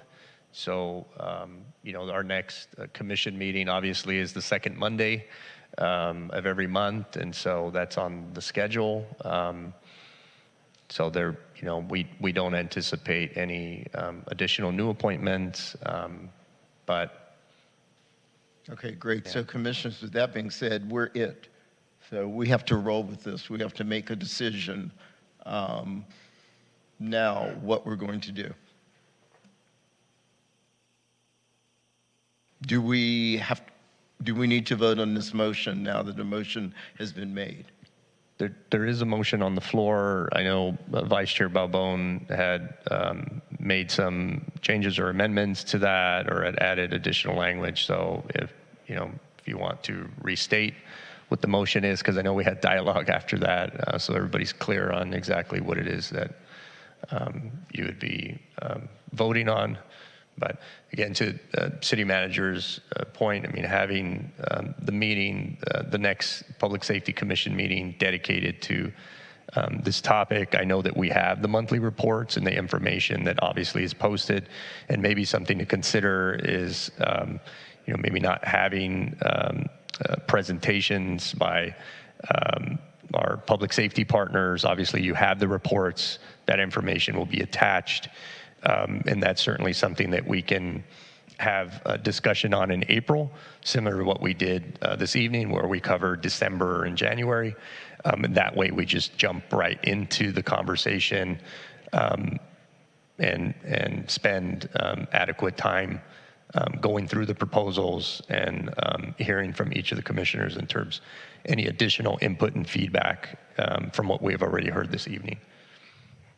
I would be all right if we devoted the meeting next month. I think that would give everyone time to read. There's a lot of reading for anyone in the public, anyone who needs to finish that up. That gives us a month to do that, and that would still be before any actions taken at council, at least a week before. Yeah, and Commissioner Steele, not to usurp your amendment, but that seems to be a good working option, that we dedicate the bulk of our March meeting to this topic before the report goes to City Council. Would we be able to notice that as a special meeting with this being the topic of focus? I'll have to discuss with the city clerk, but generally we just use the special meeting topic if we're meeting, let's say, like an hour earlier than we typically do, or a different day, like we did on Friday in December. I think we did that on the 9th. That was a Friday, so we titled that. So, that could be something too if the commission wants to meet maybe an hour earlier. The agenda, though, would be identical. If we just stripped everything out as a special, it would just be a different name. Yeah, and the only thing that I would recommend is, I know that when Human Services does their voting, they also go to each of the boards and commission and let them know when they will be voting and what the structure will be. So to get the word out, that's more of what I'm thinking is either special agenda or we take steps to make sure that people know that our next meeting will be focused on this topic and to please come and please review what's available.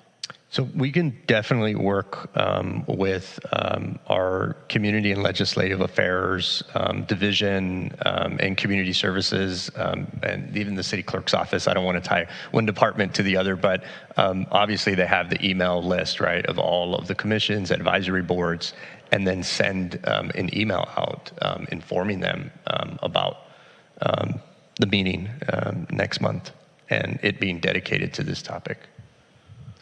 I would like to do a time check. I think we agreed several meetings ago that 9 o'clock would be our... It's actually 10. Is it 10? It's 10 Well, we do have p.m., yeah. we may not make 10 o'clock at this No, rate. we will, Commissioners, I think we need to, as chair, my recommendation is we focus, look, we're not all going to get what we want. That's just not life. However, I think if we agree to dedicate our next meeting to this, that gives us time to review, as well as make our recommendations to City Council so it can be presented to them the second meeting of the month. I think that's a good working consensus here. I appreciate that. I don't think anyone thinks they're going to get what they want. So I think we all know and understand that. What I think is there's the beat that we're missing in this is the feedback versus providing information. I don't want the, I guess, sorry, what I'm saying is I don't want to give the council feedback with a recommendation. I want to provide feedback that goes to the staff for further vetting on this process well before it goes back to council. So that's why I'm trying to say to have a separate working study session.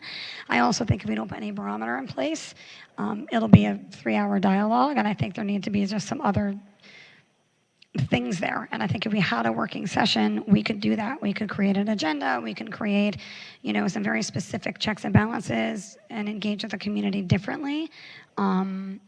So that's the reason I like it. If it's the will of the body and everybody wants to do next meeting, that's totally fine. My intention with that working session was to also give feedback and ask the staff revisit it and get some more things answered before it goes to council, because there's things missing in here. So I don't think as it stands, this work is ready to go to council, whether we talk about it or we don't. I think more needs to be done, and that's why we have to talk about it. So that's my intention. I just want you to know my intention behind it. Okay. Let's put a close to this. Director Rivas, are we voting on the motion, or are we voting on bringing this forward at our next meeting? That's the will of the commission to discuss. So again, there was a motion on the floor originally. If somebody wants to make an amendment to that motion, or you want to follow through with a vote on the motion on the floor, we've provided some alternative options to dedicating the next meeting, doing the special meeting, pushing that out communication-wise to advisory boards and other commissions as well to participate. So there are a number of things. So if Commissioner Steele wants to make an amendment, if you want to follow through with the initial motion and see where that lands, or make an amendment and make some adjustments, it's up to you as the commission. Commissioner Steele? I'd like to leave it, but I think I'll leave the choice, if I can, to Vice Chair Balbone, because she seconded the motion. Are you still comfortable with the motion that you seconded to move us forward? So here's what I believe. I believe that whenever we meet, there will need to be extensive agenda preparation. And here is what I would propose as an amendment. If we want to use our next meeting to discuss this topic, there needs to be a small subgroup of the commission, we can vote on who that is tonight, to meet with staff to talk about how we will structure the agenda for that discussion in advance of the meeting. And I would propose that if we want to do next meeting, that we do that, and that we just have a roll call vote on doing this at our next meeting, and also noting who will develop the agenda, working with staff to make sure it's focused and structured. That's okay. What I propose. So that's the amendment, correct? All right, so Commissioner Secretary, I think we're ready to vote. Commissioner Berger? Aye. Commissioner Oliver? Aye. Commissioner Steele? Aye. Vice Chair Balbone? Aye. Chair Hallman? Abstain. And the second part of that would have been that we have to make nominations for who puts the agenda together. I nominate Commissioner Steele. Well, yeah. So actually, in terms of the agenda, yeah. So staff prepares the agenda, but obviously in consultation with the commission. And what I'm hearing, obviously, is the like the nighttime safety. I think it was community listening and study session. I know it was lengthy, but how we kind of structured that, I would kind of use that as an example, or not, obviously making some adjustments. But, and again, we maybe don't even need to, if it's the will of the commission, to have those monthly reports. We can suspend it for that, knowing that, just like, again, what we just did this evening, where we had December and January's data, right, from fire, block by block, and the sheriff's done in the April meeting, and we can cover that. So again, that just leaves that that item dedicated to to this important topic. I think that's a good idea. I mean, it seemed to work very well tonight. It wasn't very labor intensive. So I think we do 2 months in April and dedicate more time to this topic in March. And so just to be clear, because we voted on a subgroup of people to dialogue with, or persons to dialogue with you directly. So I just want to be clear that I will be able to be in dialogue with you about that agenda because. Yeah, absolutely. If it's the will of the commission, and it sounds like there's consensus there, unless somebody's Chair always opposed to works that. on the agenda with The chair and the vice Mm-hmm. chair. And if I- you want to add I another will- commissioner, and I'll touch bases with the city clerk's office, obviously, to make sure, how many members of the commission, but if there's consensus with the commission in terms of that. Well, I think it's normally chair and vice chair. So are you saying you would allow Commissioner Steele to step in on your behalf? Yeah, absolutely. I have every confidence in that. No objection. Okay. Director Rivas, can we move on? Yes, we can. All right. City Manager Wilson, thank you. We appreciate you being here. Moving on our agenda, our next item is item 9B, the HIV Zero Initiative. Where are our presenters? Gentlemen, thank you for your patience. I'm sure it's been a learning experience.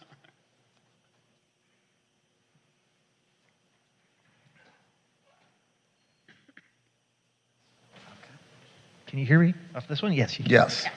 Yes, it has been a learning experience, and thank you for the shout out to the Human Services Commission. They do a lot of good work. So, And before you start, not to interrupt you, but I'd like for you to introduce yourself. Sure. And I have a quick comment that I'd like to make about this, and then I will kick it to you. of course, so my name is Derek Murray. I'm with the Social Services Division, and I'm joined by my colleague.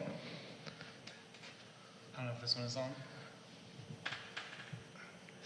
It's still red. Oh, good evening, everyone. My name is Dr. Aaron Celius. I'm the Director of Research and Strategy for Maroon Society, and I'm happy to be here tonight. Great, thank you, gentlemen. Before you start, the reason why I put this forward in front of this body is as a gay man that lived through the pandemic in the 80s, I saw a lot of horrific things, a lot of horrific deaths and people who died alone, isolated from their families, sometimes their friends. We are in a different place now. We have preventative drugs. We also have drugs that can assist people that may be HIV positive. But what concerns me, and this is not pause shaming anyone, but on a lot of the apps that I'm on, as a gay man, I'm on numerous ones. I'm not ashamed of that. And I'll scroll through profiles and I see mentioned by younger gay and queer men in their early 20s to maybe late 30s that are HIV positive. So my concern is, are we doing everything that we can to prevent this? Because they did not see the carnage that I saw. I wear my ex's name on my wrist. I haven't taken this off since '96. It's one of the original Until There's a Cure bracelet. But I think we become complacent. So I give you the opportunity to present to us how we're handling this. Great. Thank you so much, Commissioners, and good evening. Once again, as I said, my name is Derek Murray, and I'm joined with my colleague, Dr. Aaron Celius, and we're going to discuss the HIV Zero initiative, which was a 5-year initiative from 2016 to 2021. We just gave this presentation to the American Public Health Association in Boston back in November, and really our intention was to instruct other small and medium-sized cities on how to create a similar initiative to the one that we have. So, West Hollywood, of course, was one of the first local governments to provide social service grants to HIV organizations, and its leadership has directed tens of millions of dollars to social service agencies to provide HIV prevention and care services. We currently budget around $7 million right now, the Social Services Division, for a full range of services. The funds are used to cover not only residents, but also those who work, those who go to school, those who own property, and those who spend a significant amount of time unhoused in the city. In 2015, 2 city council members who are openly living with HIV directed staff to collaborate with social service providers, the LA County Department of Public Health, community clinics, and other government agencies to develop this strategic plan aimed at reducing the rates of infection and slowing disease progression. So the vision of the HIV Zero initiative is for West Hollywood to be a place where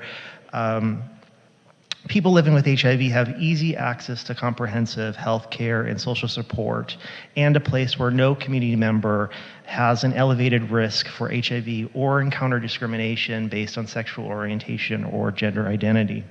The initiative ran from 2016 to 2021, and of course we're here to discuss the results and share lessons learned from this work. Next slide, please.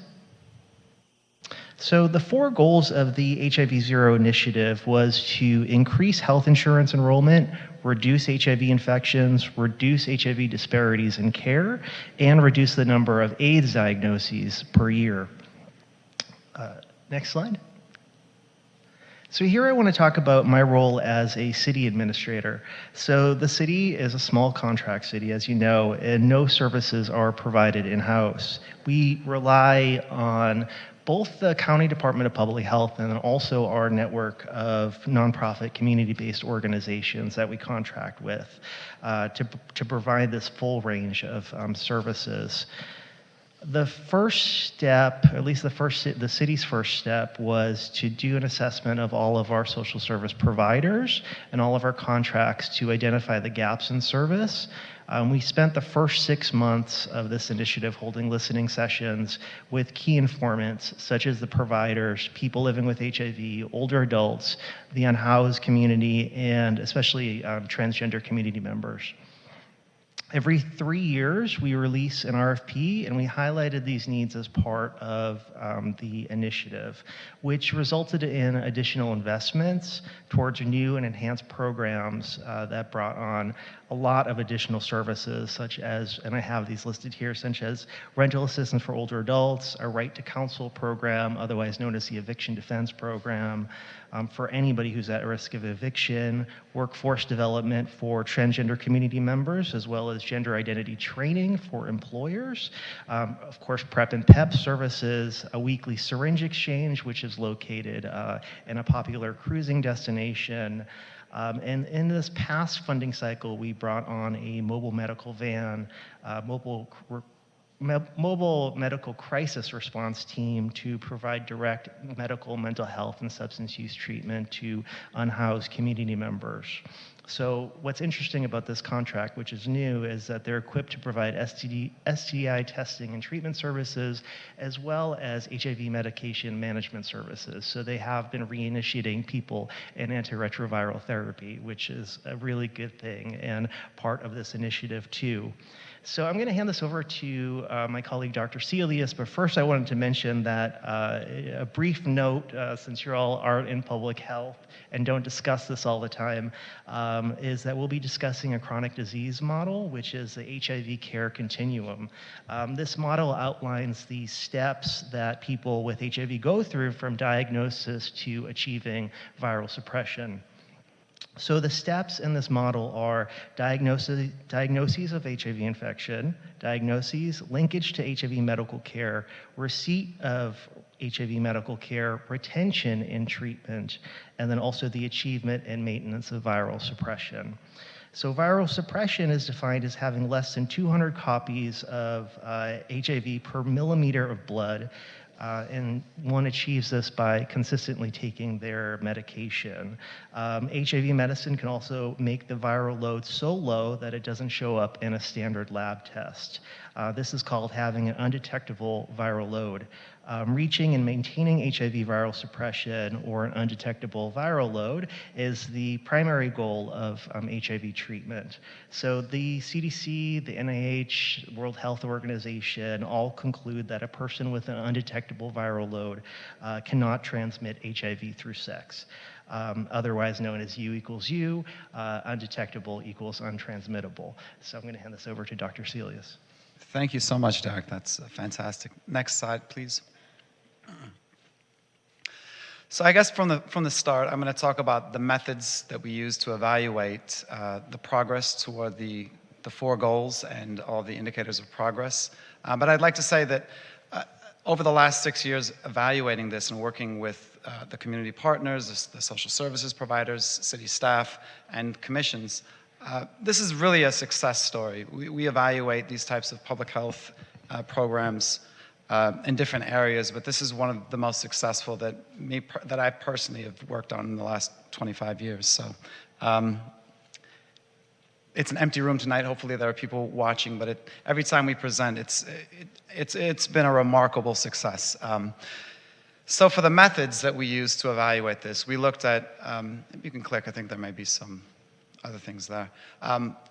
We looked at the social services contracts and the providers. We worked with them from the beginning to make sure that they understand the data needs and that they are understanding their role in making this entire thing possible. That included reproductive health, HIV care, mental health outreach, as well as substance use, and the list that Derek shared in some of the previous slides. So we analyzed their performance, the social services contract provider performance. We looked at also the HIV surveillance data on an annual basis. Now, what you're going to see tonight, what I'll present, is data that's shared typically every 18 months per CDC guidelines. There has to be a time period in which they let the data season just to make sure that there's nothing that's misreported. And so we looked at the HIV surveillance data, and something that's unique to this municipality, to the city of West Hollywood, was that we conducted a biannual survey on stigma every year. We did 9 waves of that, and that was a survey that included outreach to the community at a variety of local events, Pride being one of them that we were able to do every year before the pandemic, Sample Saturdays, as well as other means of getting the word out, working with some of our provider partners. And with that was a unique and is a unique survey because we looked at measuring stigma, some of the things that the chair mentioned in terms of fear and stigma around HIV.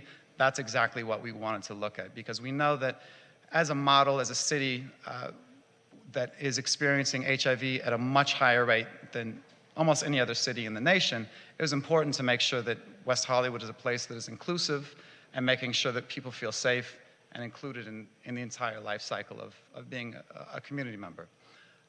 So just putting that background into it. And so now I'd like to talk about some of the successes. Next slide, please.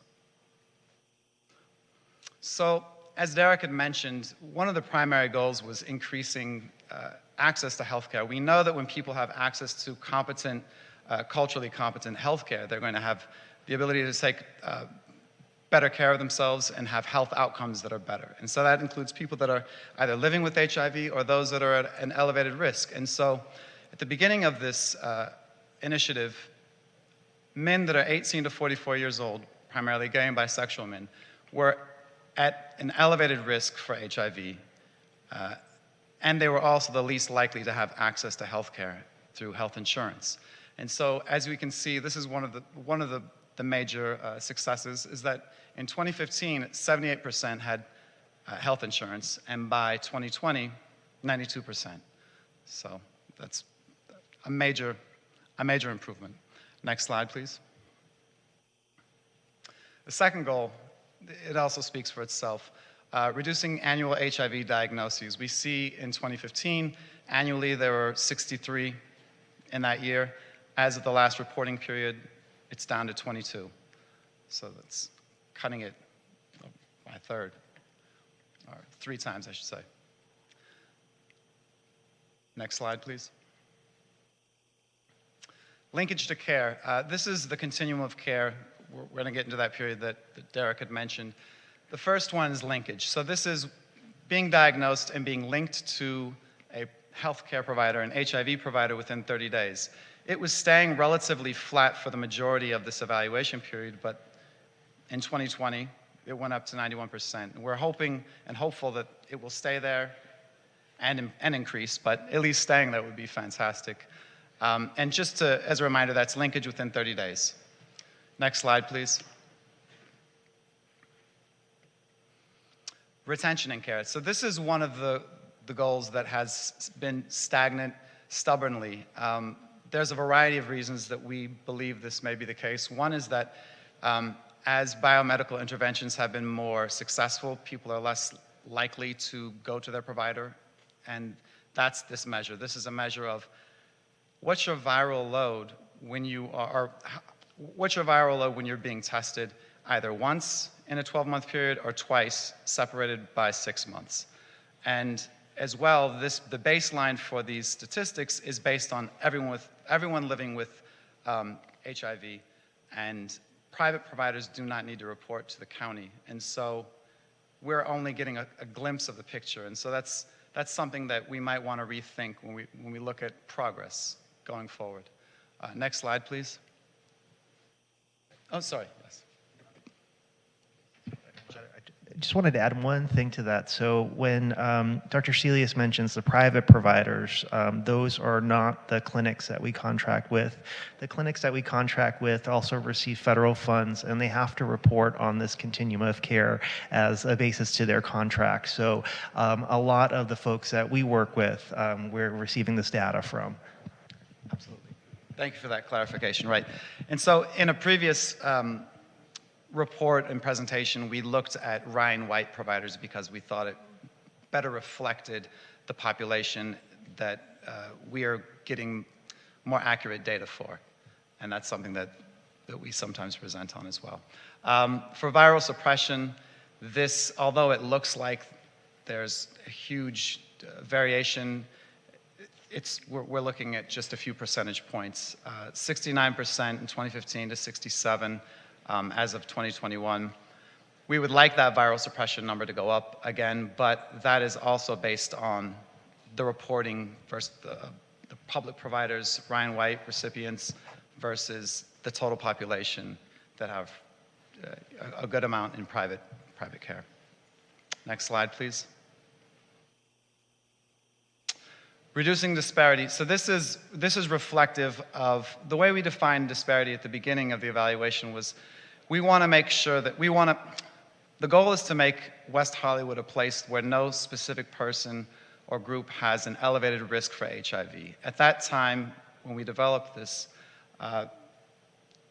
younger gay and bisexual men had that elevated risk. And so this is a demonstration of reduction in disparity because we're seeing those numbers go down within that group that at the beginning had the highest and elevated risk. Next slide, please.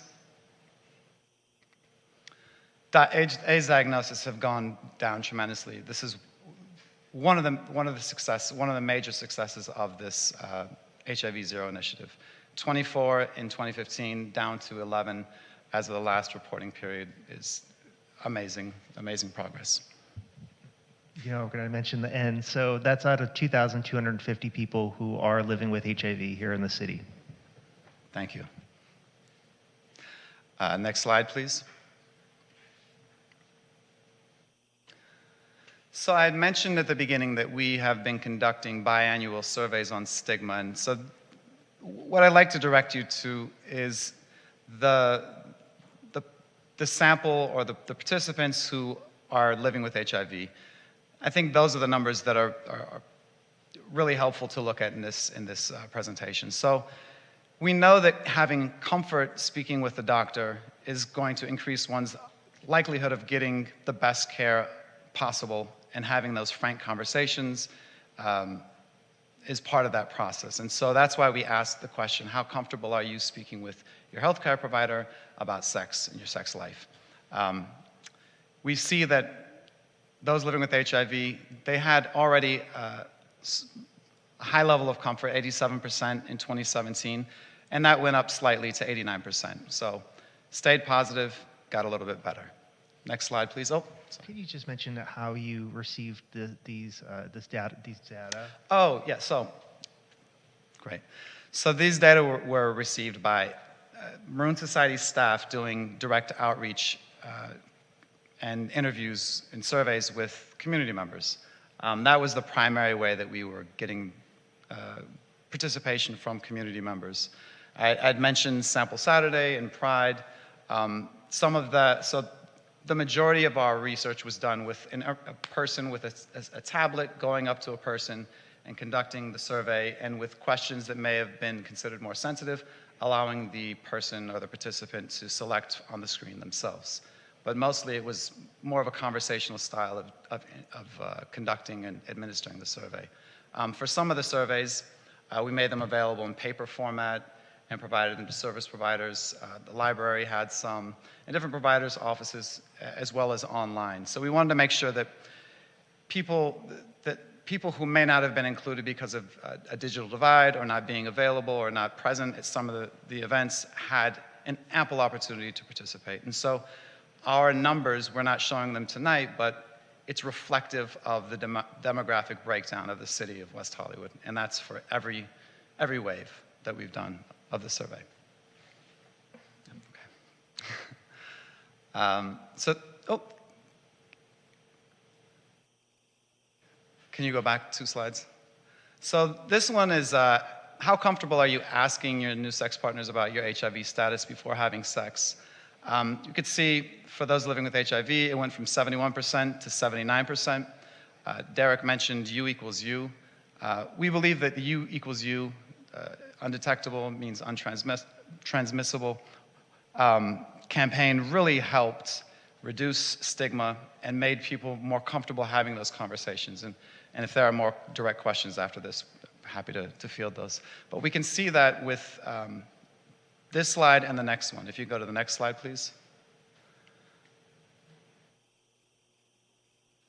So it went from, for those living with HIV, 79% at the beginning of this initiative to 92% over that period of time, which is quite a jump in terms of feeling comfort, both asking in the previous slide and then revealing one's HIV status.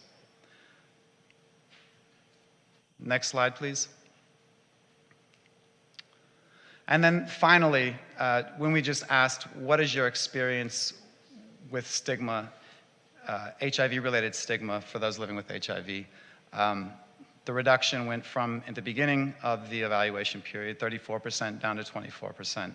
And typically, where people expressed feeling stigmatized with their HIV status was in dating situations and job-related situations. Next slide, please.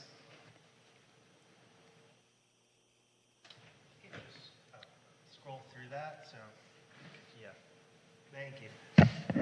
So the accomplishments so far with this initiative, as Dr. Celius mentioned, is increasing the healthcare coverage among men who are at the greatest risk of HIV, the reduced HIV diagnoses among that same group, and then also across the board, the decline in AIDS diagnoses, the decrease in HIV-related deaths, and the reduction of stigma and disparity. Next slide.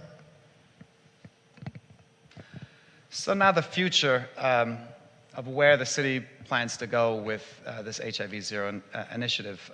Over the past few years, city staff have worked with the county and the Commission on HIV, the LA County Commission on HIV, to make sure that there is greater alignment with the city's agenda, initiatives, and social services contracts, and with the ending the HIV epidemic, which is what the county's model is.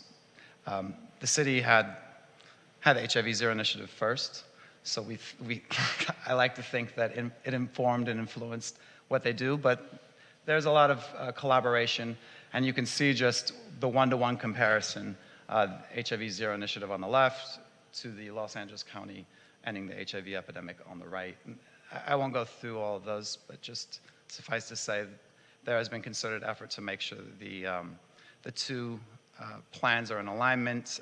The previous city councilor, Horvath, sat on that commission, the the county's commission task force, thank you, to make sure that that integration occurred.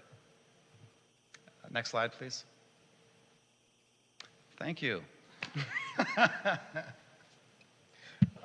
Thank you, gentlemen. Greatly appreciated.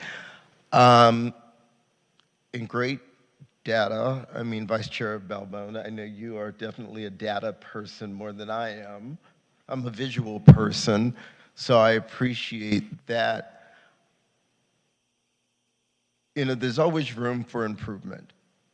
And again, because of what I see online and the demographics actually mirrors what you have here. Obviously, I've been omitted, my age group, but you know, it is what it is.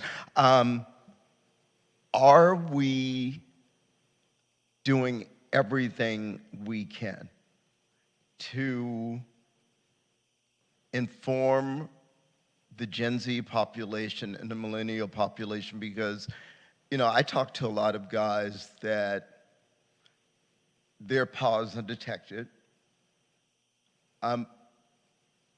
and they go on sexually feeling, you know, they don't need to use condoms, you know, this gives them a right to passage. And again, this isn't pause shaming anyone, but I just want to make sure we're doing everything we can to prevent people from getting to that point. It's a hard question for public health people, because my answer is no. There's always more that can be done. You know, what's interesting is from the stigma survey, we didn't share this slide, but during the COVID-19 pandemic, we asked people, you know, what were you more concerned of, COVID-19 or HIV? And COVID-19 was, you know, the biggest, of course, but there's very little kind of concern about HIV, which was a little kind of concerning for us looking at that. But yes, there's always more that can be done in terms of public information campaigns, always that can be more that can be done in terms of funding. Our funding only covers so much, so we do need the county, we do need our federal partners to be involved. But yes, there is, and there's more work for other kind of community partners, boards, and commissions to do as well. Absolutely. I mean, I would just say there's always more to do. At the same time, what the city is doing and has done is very remarkable, and including making sure that the contract service providers who perhaps primarily were working more siloed prior to the initiative have come together more for collaboration, I believe, as a result of the HIV Zero initiative. So there's a lot of collaborative work. Oh no, I was just also going to say, unhoused community members, I think, are usually the ones that are forgotten when it comes to HIV prevention and care. They're the ones that have the most negative impacts when they are living with HIV. So there's definitely room for improvement there too. Absolutely. Before I throw it, because I know some of other commissioners might have questions, but I want to make sure, because you mentioned gay men, I like to say gay, queer, and bisexual, but are we also focused on our trans community, or even people that are FTM? Yeah, definitely. Our investments in trans services have increased quite a bit, especially in this past contract cycle. Our contract with the Trans-Latino Coalition is one that I'm very proud of. We not only offer kind of peer case management through them, but also it's a drop-in center, it's a safe space. They also have shelter. They provide medical services at the Trans Wellness Center. They can connect people. So I think in that aspect, we are doing much more than we've done in the past. And in addition to that, there is now our street medicine team who has a lot of experience working with transgender community members, unhoused transgender community members, and provided gender affirming care, HIV treatment, vaccinations, just you name it, they can provide it. Okay, thank you. Commissioners, any questions? Commissioner Steele? Thank you, Chair. First of all, I just want to thank you for the presentation. I know we kept you waiting quite a while, so thank you for your patience. This was really, really fantastic. Just so well thought out, clearly executed. I just love the work. And I also love seeing the connectivity and collaboration with the contract service providers. It's such an important part. And to see, I think it lends itself for us to look in other areas, how we can do better there and how we can expand on what we do. Because I think the silo thing is something that we run into so many times. And then before you know it, you've got 5 groups working on one thing. There's no clear messaging, and we all know where that goes. So I'm also thrilled to see the city's expanded support in general to the Trans-Latino Coalition. I support them and love their work. And it was really interesting to see the U equals U and the undetectable and all of these things are things I've been hearing more and more in community, not knowing where it was coming from, right? And so I'm like, oh yeah, these are the terms I'm hearing. This is how, and I think it's just so wonderful to understand just from a holistic perspective across the board, how this comes to fruition and how we hear it real time in community and how important it is to have the work handled this way. I think it's just tremendous. I didn't realize I came from a campaign. Of course, I know the pickup. It's just having that big view was really wonderful, so thank you. You mentioned that paper forms were left in the library and there were other alternative options for folks to participate. Do you have any either data or just like an approximation of how many folks took advantage of alternative options so we can utilize that for other efforts? We did not.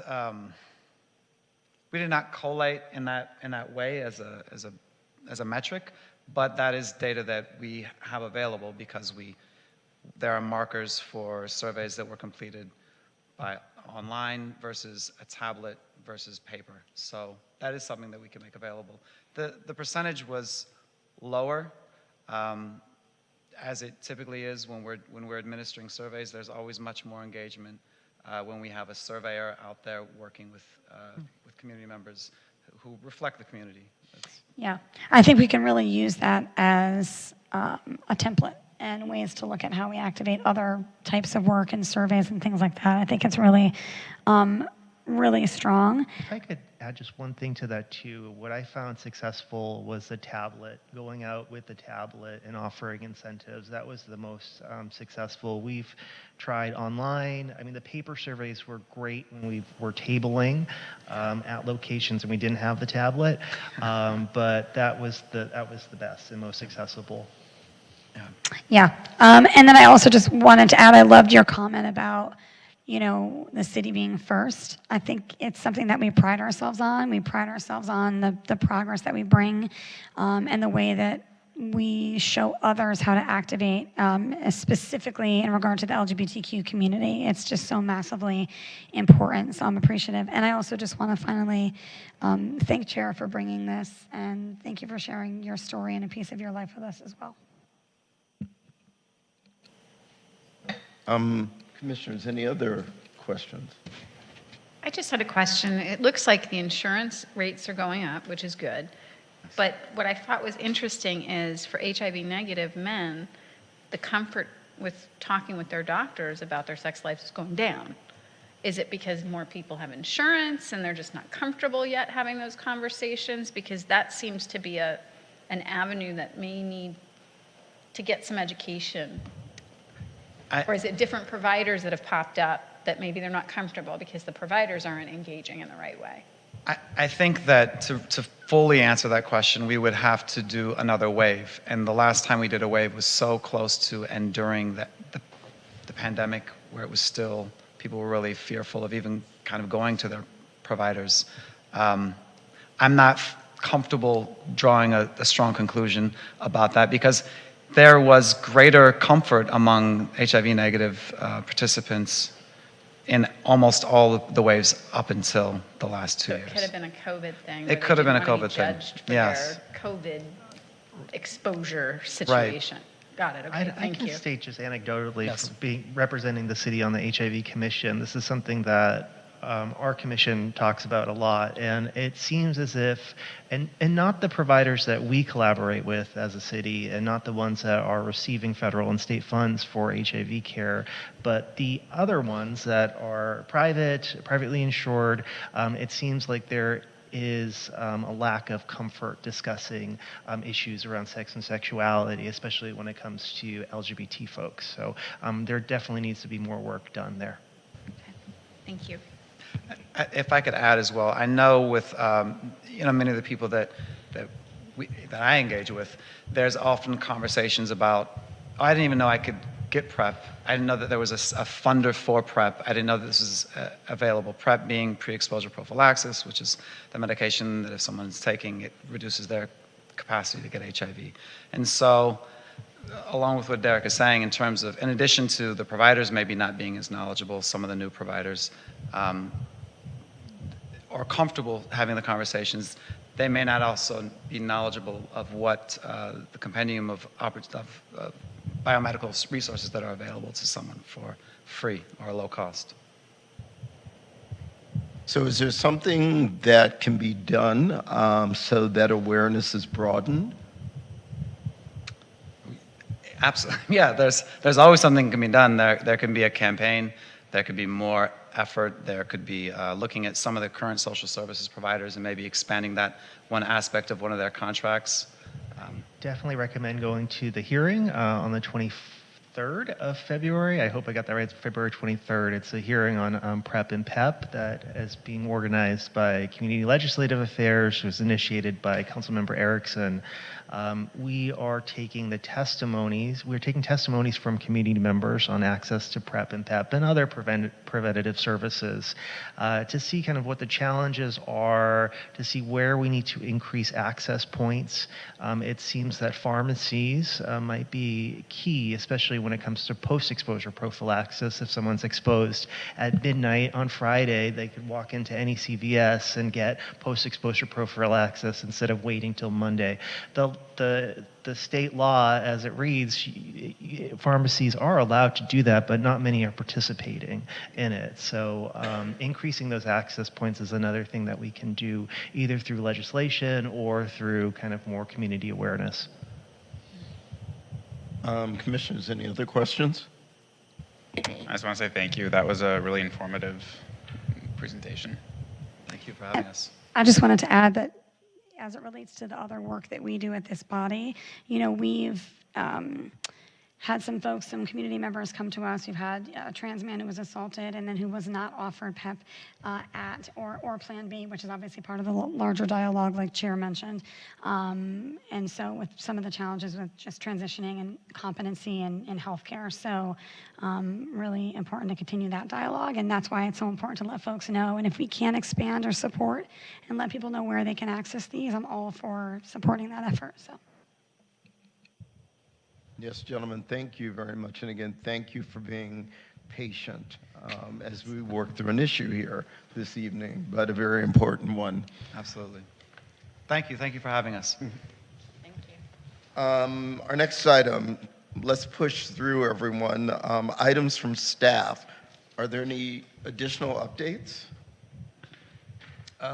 There is, Chair, and thank you, Chair, Vice Chair, members of the Public Safety Commission, Danny Rivas, Director of Community Safety for the City of West Hollywood. I will try to go through this as quickly as possible, but I wanted to touch on, obviously, some of the comments and things that were made early on and provide as much of an update, brief update as I can, because I know everybody's a little a little fatigued. We've gone a little bit late, but it's 9:49 and we're plowing through, right? So if you guys have any questions or anything after this as well, feel free to reach out. I have on the screen more or less the summary based off of our November meeting where we did have, right, the nighttime safety follow-up. We did bring an item before the Public Safety Commission, and what you're seeing before you is actually 1, 2, 3, 4, 5, 5 bullet points that the commission wanted to convey to the city council that went before them on December 19th of last year. And so the reason why I wanted to highlight these and mention these is because I know this was some of what came up early on by Vice Chair Balbone and Commissioner Steele, distribution, right, of the GHB drink spike test strips, no less than 6 times per year, with emphasis on distribution efforts, primarily in June during Pride and October and Halloween. And then one of the other items was developing or enhancing sexual assault victim advocacy programs that are not law enforcement related to improve support and resources for victims. So I know Commissioner Steele articulated that in a little bit of a different way, but I think this speaks to that, creating a liaison or some method or way, right, to help folks that have been victims. And I think this could obviously potentially be expanded even to folks outside of just sexual assault, which I know was the focus of this. So, and then the last bullet point, and I didn't read the first 2, but I know you guys are reading that anyways on the screen, is creating a sexual assault and nightlife safety task force or advisory board that meets at least 4 times a year. So I'm just going to scroll a little further on down. There was some additional comments. Other comments from individual commissioners included requests for more clarity on communications plan related to victim advocacy, communications and marketing, ensuring the spectrum of the LGBTQ plus individuals are included in materials, and a remark reflecting disappointment in the time that it took to distribute the drink spiking test strips. There are a number of other advisory boards that participated, all that were included as a part of the nightlife study session that was held with the City Council. And then there's a segment of the staff report that provides a summary of responses, and I'm going to get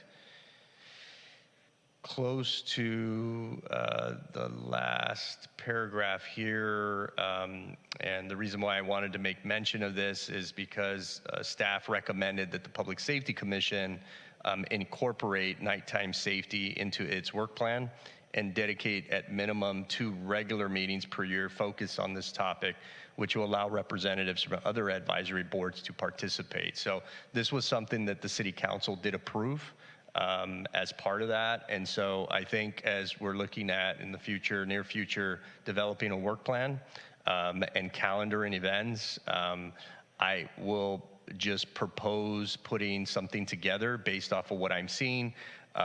There was an attachment that's quite lengthy to this staff report that outlined all of the different specific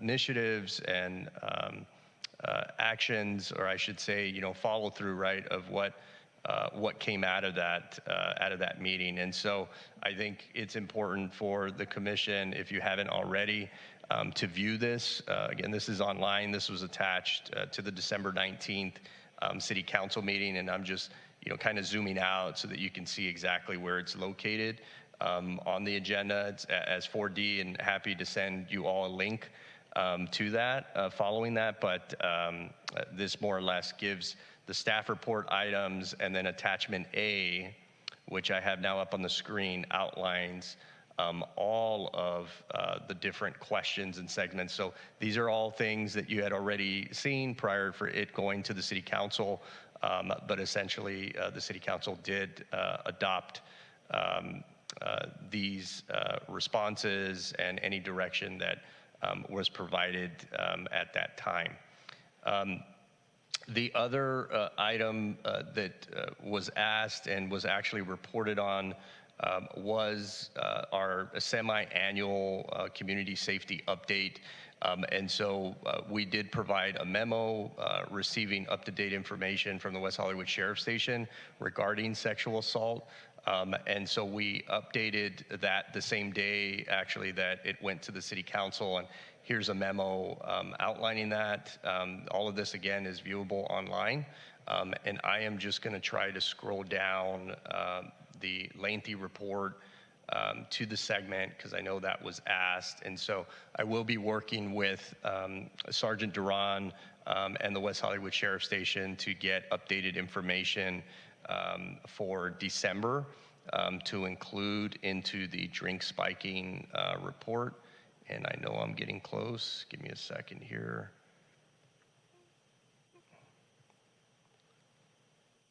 Yes, this is it. So page 33 of 46 on the attachment lists as Appendix 1H, and it goes back to 2016, and it lists for that calendar year more or less the rape and or theft, the result, whether or not it occurred at a private residence or a local business, and 2021, and then you're seeing 2022 in terms of the data, noting that 2022, this does not include December information, and so I wanted to make mention of that to the commission, and I believe there was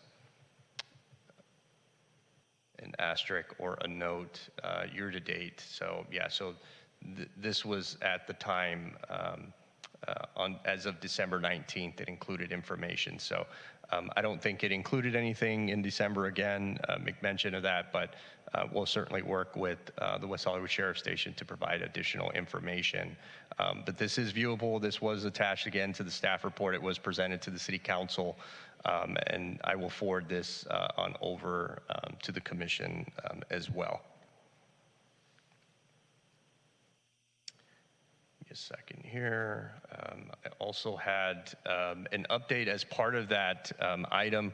We also received an update from our Social Services Division, who oversees the contract with the Los Angeles LGBT Center's WehoLife program. And so this was another memo that was sent, and it included information regarding the GHB test strip distribution efforts. The LGBT Center does report on information on a quarterly basis. And so this was the last update that that the City Council received. My understanding is the next update is due in March. I don't know if that'll be the beginning or the tail end, but again, this is attached to the item.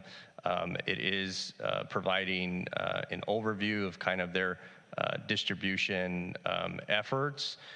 That includes all of the businesses that they have distributed testing strips to, both in the Rainbow District as well as the Sunset Strip, and any clinical locations as well. And so obviously this update will be expanded upon, giving more current numbers when we get closer to March, or whether it be at the end of March. But I'll be sure to touch bases with Social Services Division to see when that next update would be provided. And as soon as that is, I will make a note as well to make sure that we pass that on to the Public Safety Commission as well. And I think as we look at the calendar ahead and outline some events and dedicated meetings, you know, we definitely will be working with the West Hollywood Sheriff Station and the LGBT Center to make sure that we're getting updates right that are consistent, so that we can include that obviously in those discussions.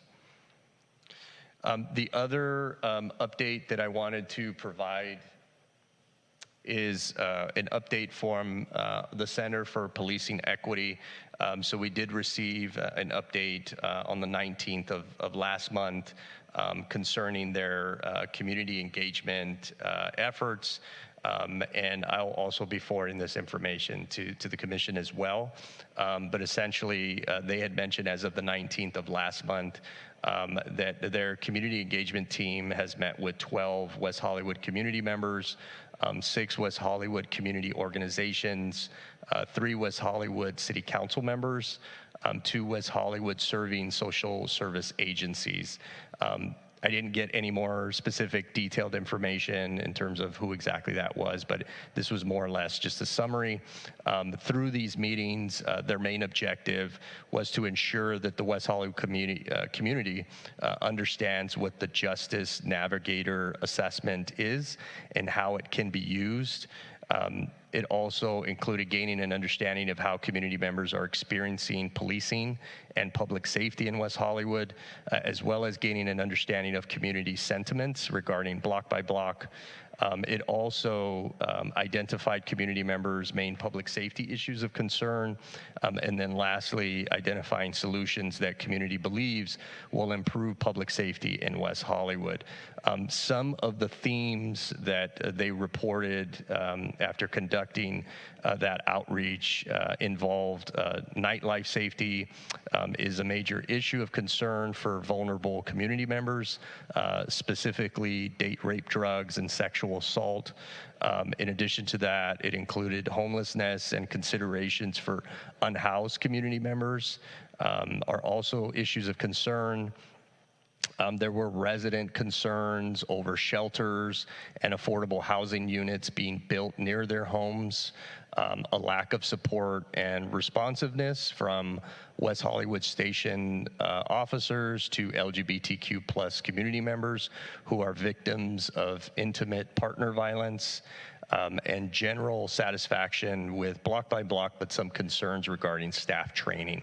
So again, that's just a summary of some of the input and feedback that they had provided and communicated.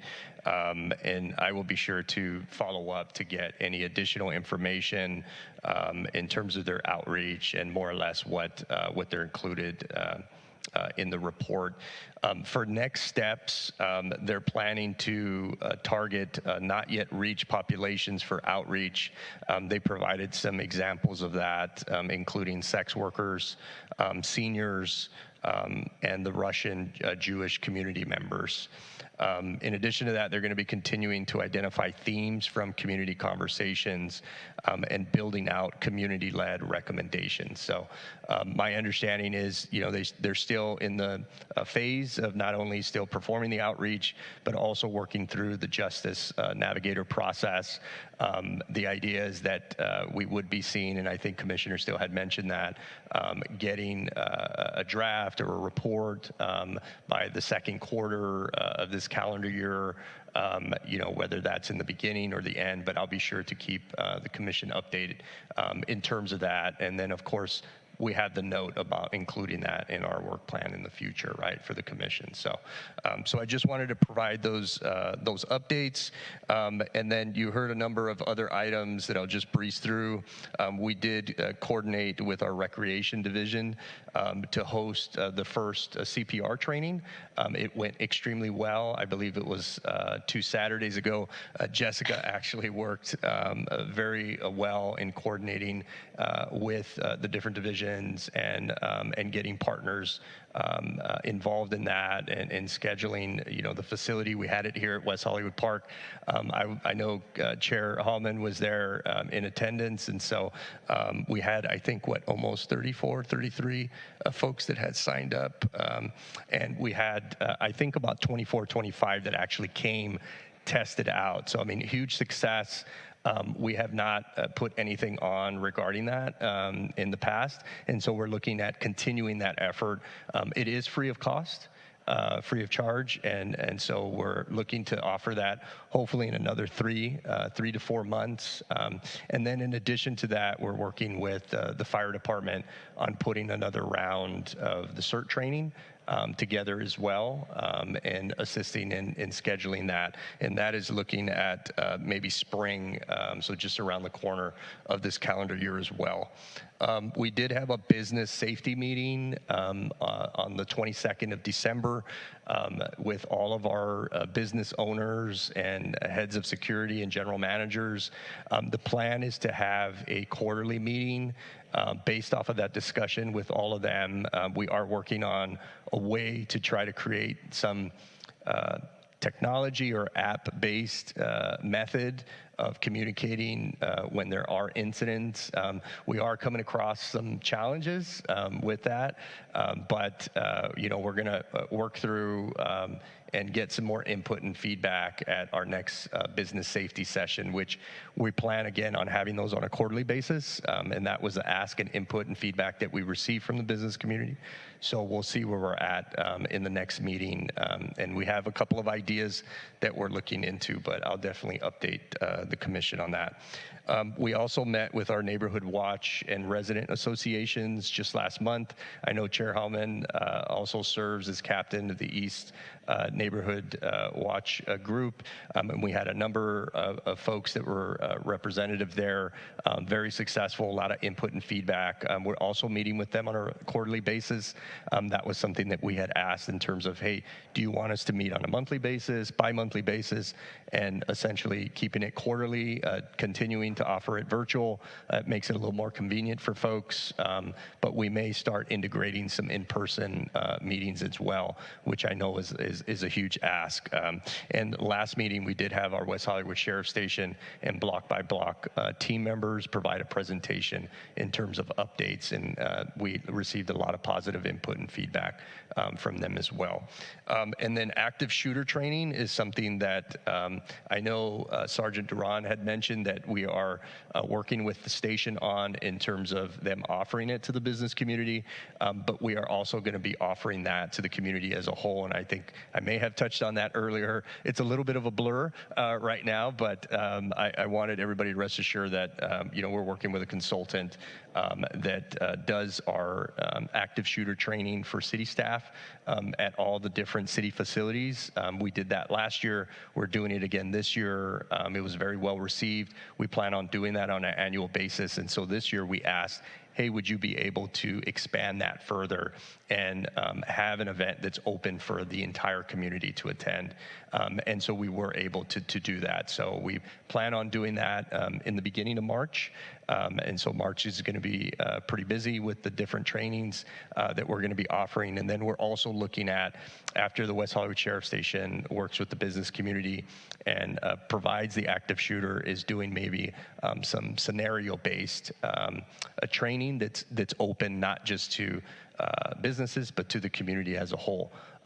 And looking at West Hollywood Park or some other facility that would allow us to do that. And that's going to take a lot of coordination, a lot of moving parts, and we certainly want to make sure that we're marketing that. So once we get done with March and the training, we'll be looking at doing that hopefully before Pride, if we can, just in anticipation, obviously, with the large volumes of crowds. So we will also lastly be working on providing low-cost pet vaccination clinic. We provided those throughout last calendar year and worked with the partner as well as SPCLA that we have a contract with. And so we're looking to provide that as well. And we've been doing them at Plummer Park mainly, but we're going to try to rotate it now between Plummer Park and West Hollywood Park and offering that every 2 to 3 months throughout this calendar year. So certainly push that out as well. And we do a marketing press release associated with that. So that concludes my comments, and I'm happy to answer any questions. Commissioners, any questions? I have one question. That was a great update, and there's lots going on, so thank you, Danny. On the Center for Policing Equity and the people they're meeting with, are they also identifying business partners to meet with, people who run businesses here? And then when we think about residents, we've got renters whose safety concerns are a little different than homeowners. So are they trying to mix it up from those groups as well? Yeah, my understanding is they're mixing it up with all the groups. I definitely know that they're have already met or they will be meeting with business owners. and businesses, and I can certainly ask about the resident or tenant aspect, which is much different to your point than a homeowner perspective. There's different issues, and I think we want to hear both, because renters have issues with landlords and homeowners have different issues with, you know, their property and securing it potentially. And I just think it would be good to really hear everybody. So awesome. Thank you. Absolutely. Commissioners, any other questions? I do. Thank you. So first of all, thank you for your work, and thank you, Jessica. I know it's a massive, massive amount happening. On the CPE, so we had asked for kind of a breakdown of what that work was going to be. As you know, we've dialogued about it, right? And we haven't seen that. And what I'd like to know, and I can offline with you on this, and I'll send you something bulleted before the chair murders me. But I want to get a real picture of what the target is. What is our target for this? Because the numbers that were cited there, 12 residents, 6 members, I think it was 3 businesses, that gets us less than 24, right? And so we just heard a study of 2,200. Now that's a larger, lengthier process, but if we're gonna have something that looks and is equitable, we need to make sure that they're covering all parts of the city, homeowners and residents, business owners, et cetera. So I'd like to just get more on that, but I'll email you if that's okay. Yeah, absolutely, please. Yeah. Commissioners, anyone else? We're good? All right, thank you, Director Rivas, for quite the comprehensive update. Sure. Our next item, Commission Secretary, do we have any public comments? We have no public comments. All right, thank you. Items from commissioners. Commissioners, do you have any additional comments at this time? I just want to go on record saying that when we talked about the work that was done on the RFP, staff did an amazing job pulling information together in an incredibly short period of time, and that is not lost, I don't think, on anyone here. The concern is the speed may not be in pace with the community, but I appreciate everything that was done, and at least I can speak for my comments, but I also think for my colleagues, there is no concern about transparency or intent from staff. We just want to make sure that community is comfortable. And everybody in the community is comfortable and aware and feels like they've got some fingerprints on it for those who want the fingerprints. So I just wanted to say that and reflect that, because this was not a small effort. So not an attack on the effort, not an attack on anything that the city staff has done. We very much appreciate you. Thank you, and I'll definitely pass that on to the collective team. It was a team effort in terms of that, so I'll definitely pass that on. Thank you. All right, Commissioners, anything additionally? Well, it is 10:12. We are adjourned until our next meeting on March 13th, where we will address the very serious issue at hand. Thank you. Good night, everyone. Good night.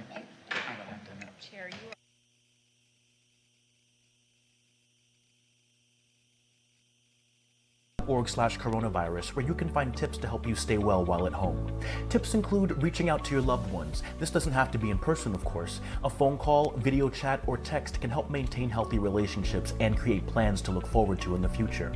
You can also exercise to relieve stress and wipe away those blues. And with all of our adjusted schedules, make sure you're eating well and getting enough sleep. If you're feeling sad or depressed, that's another time to connect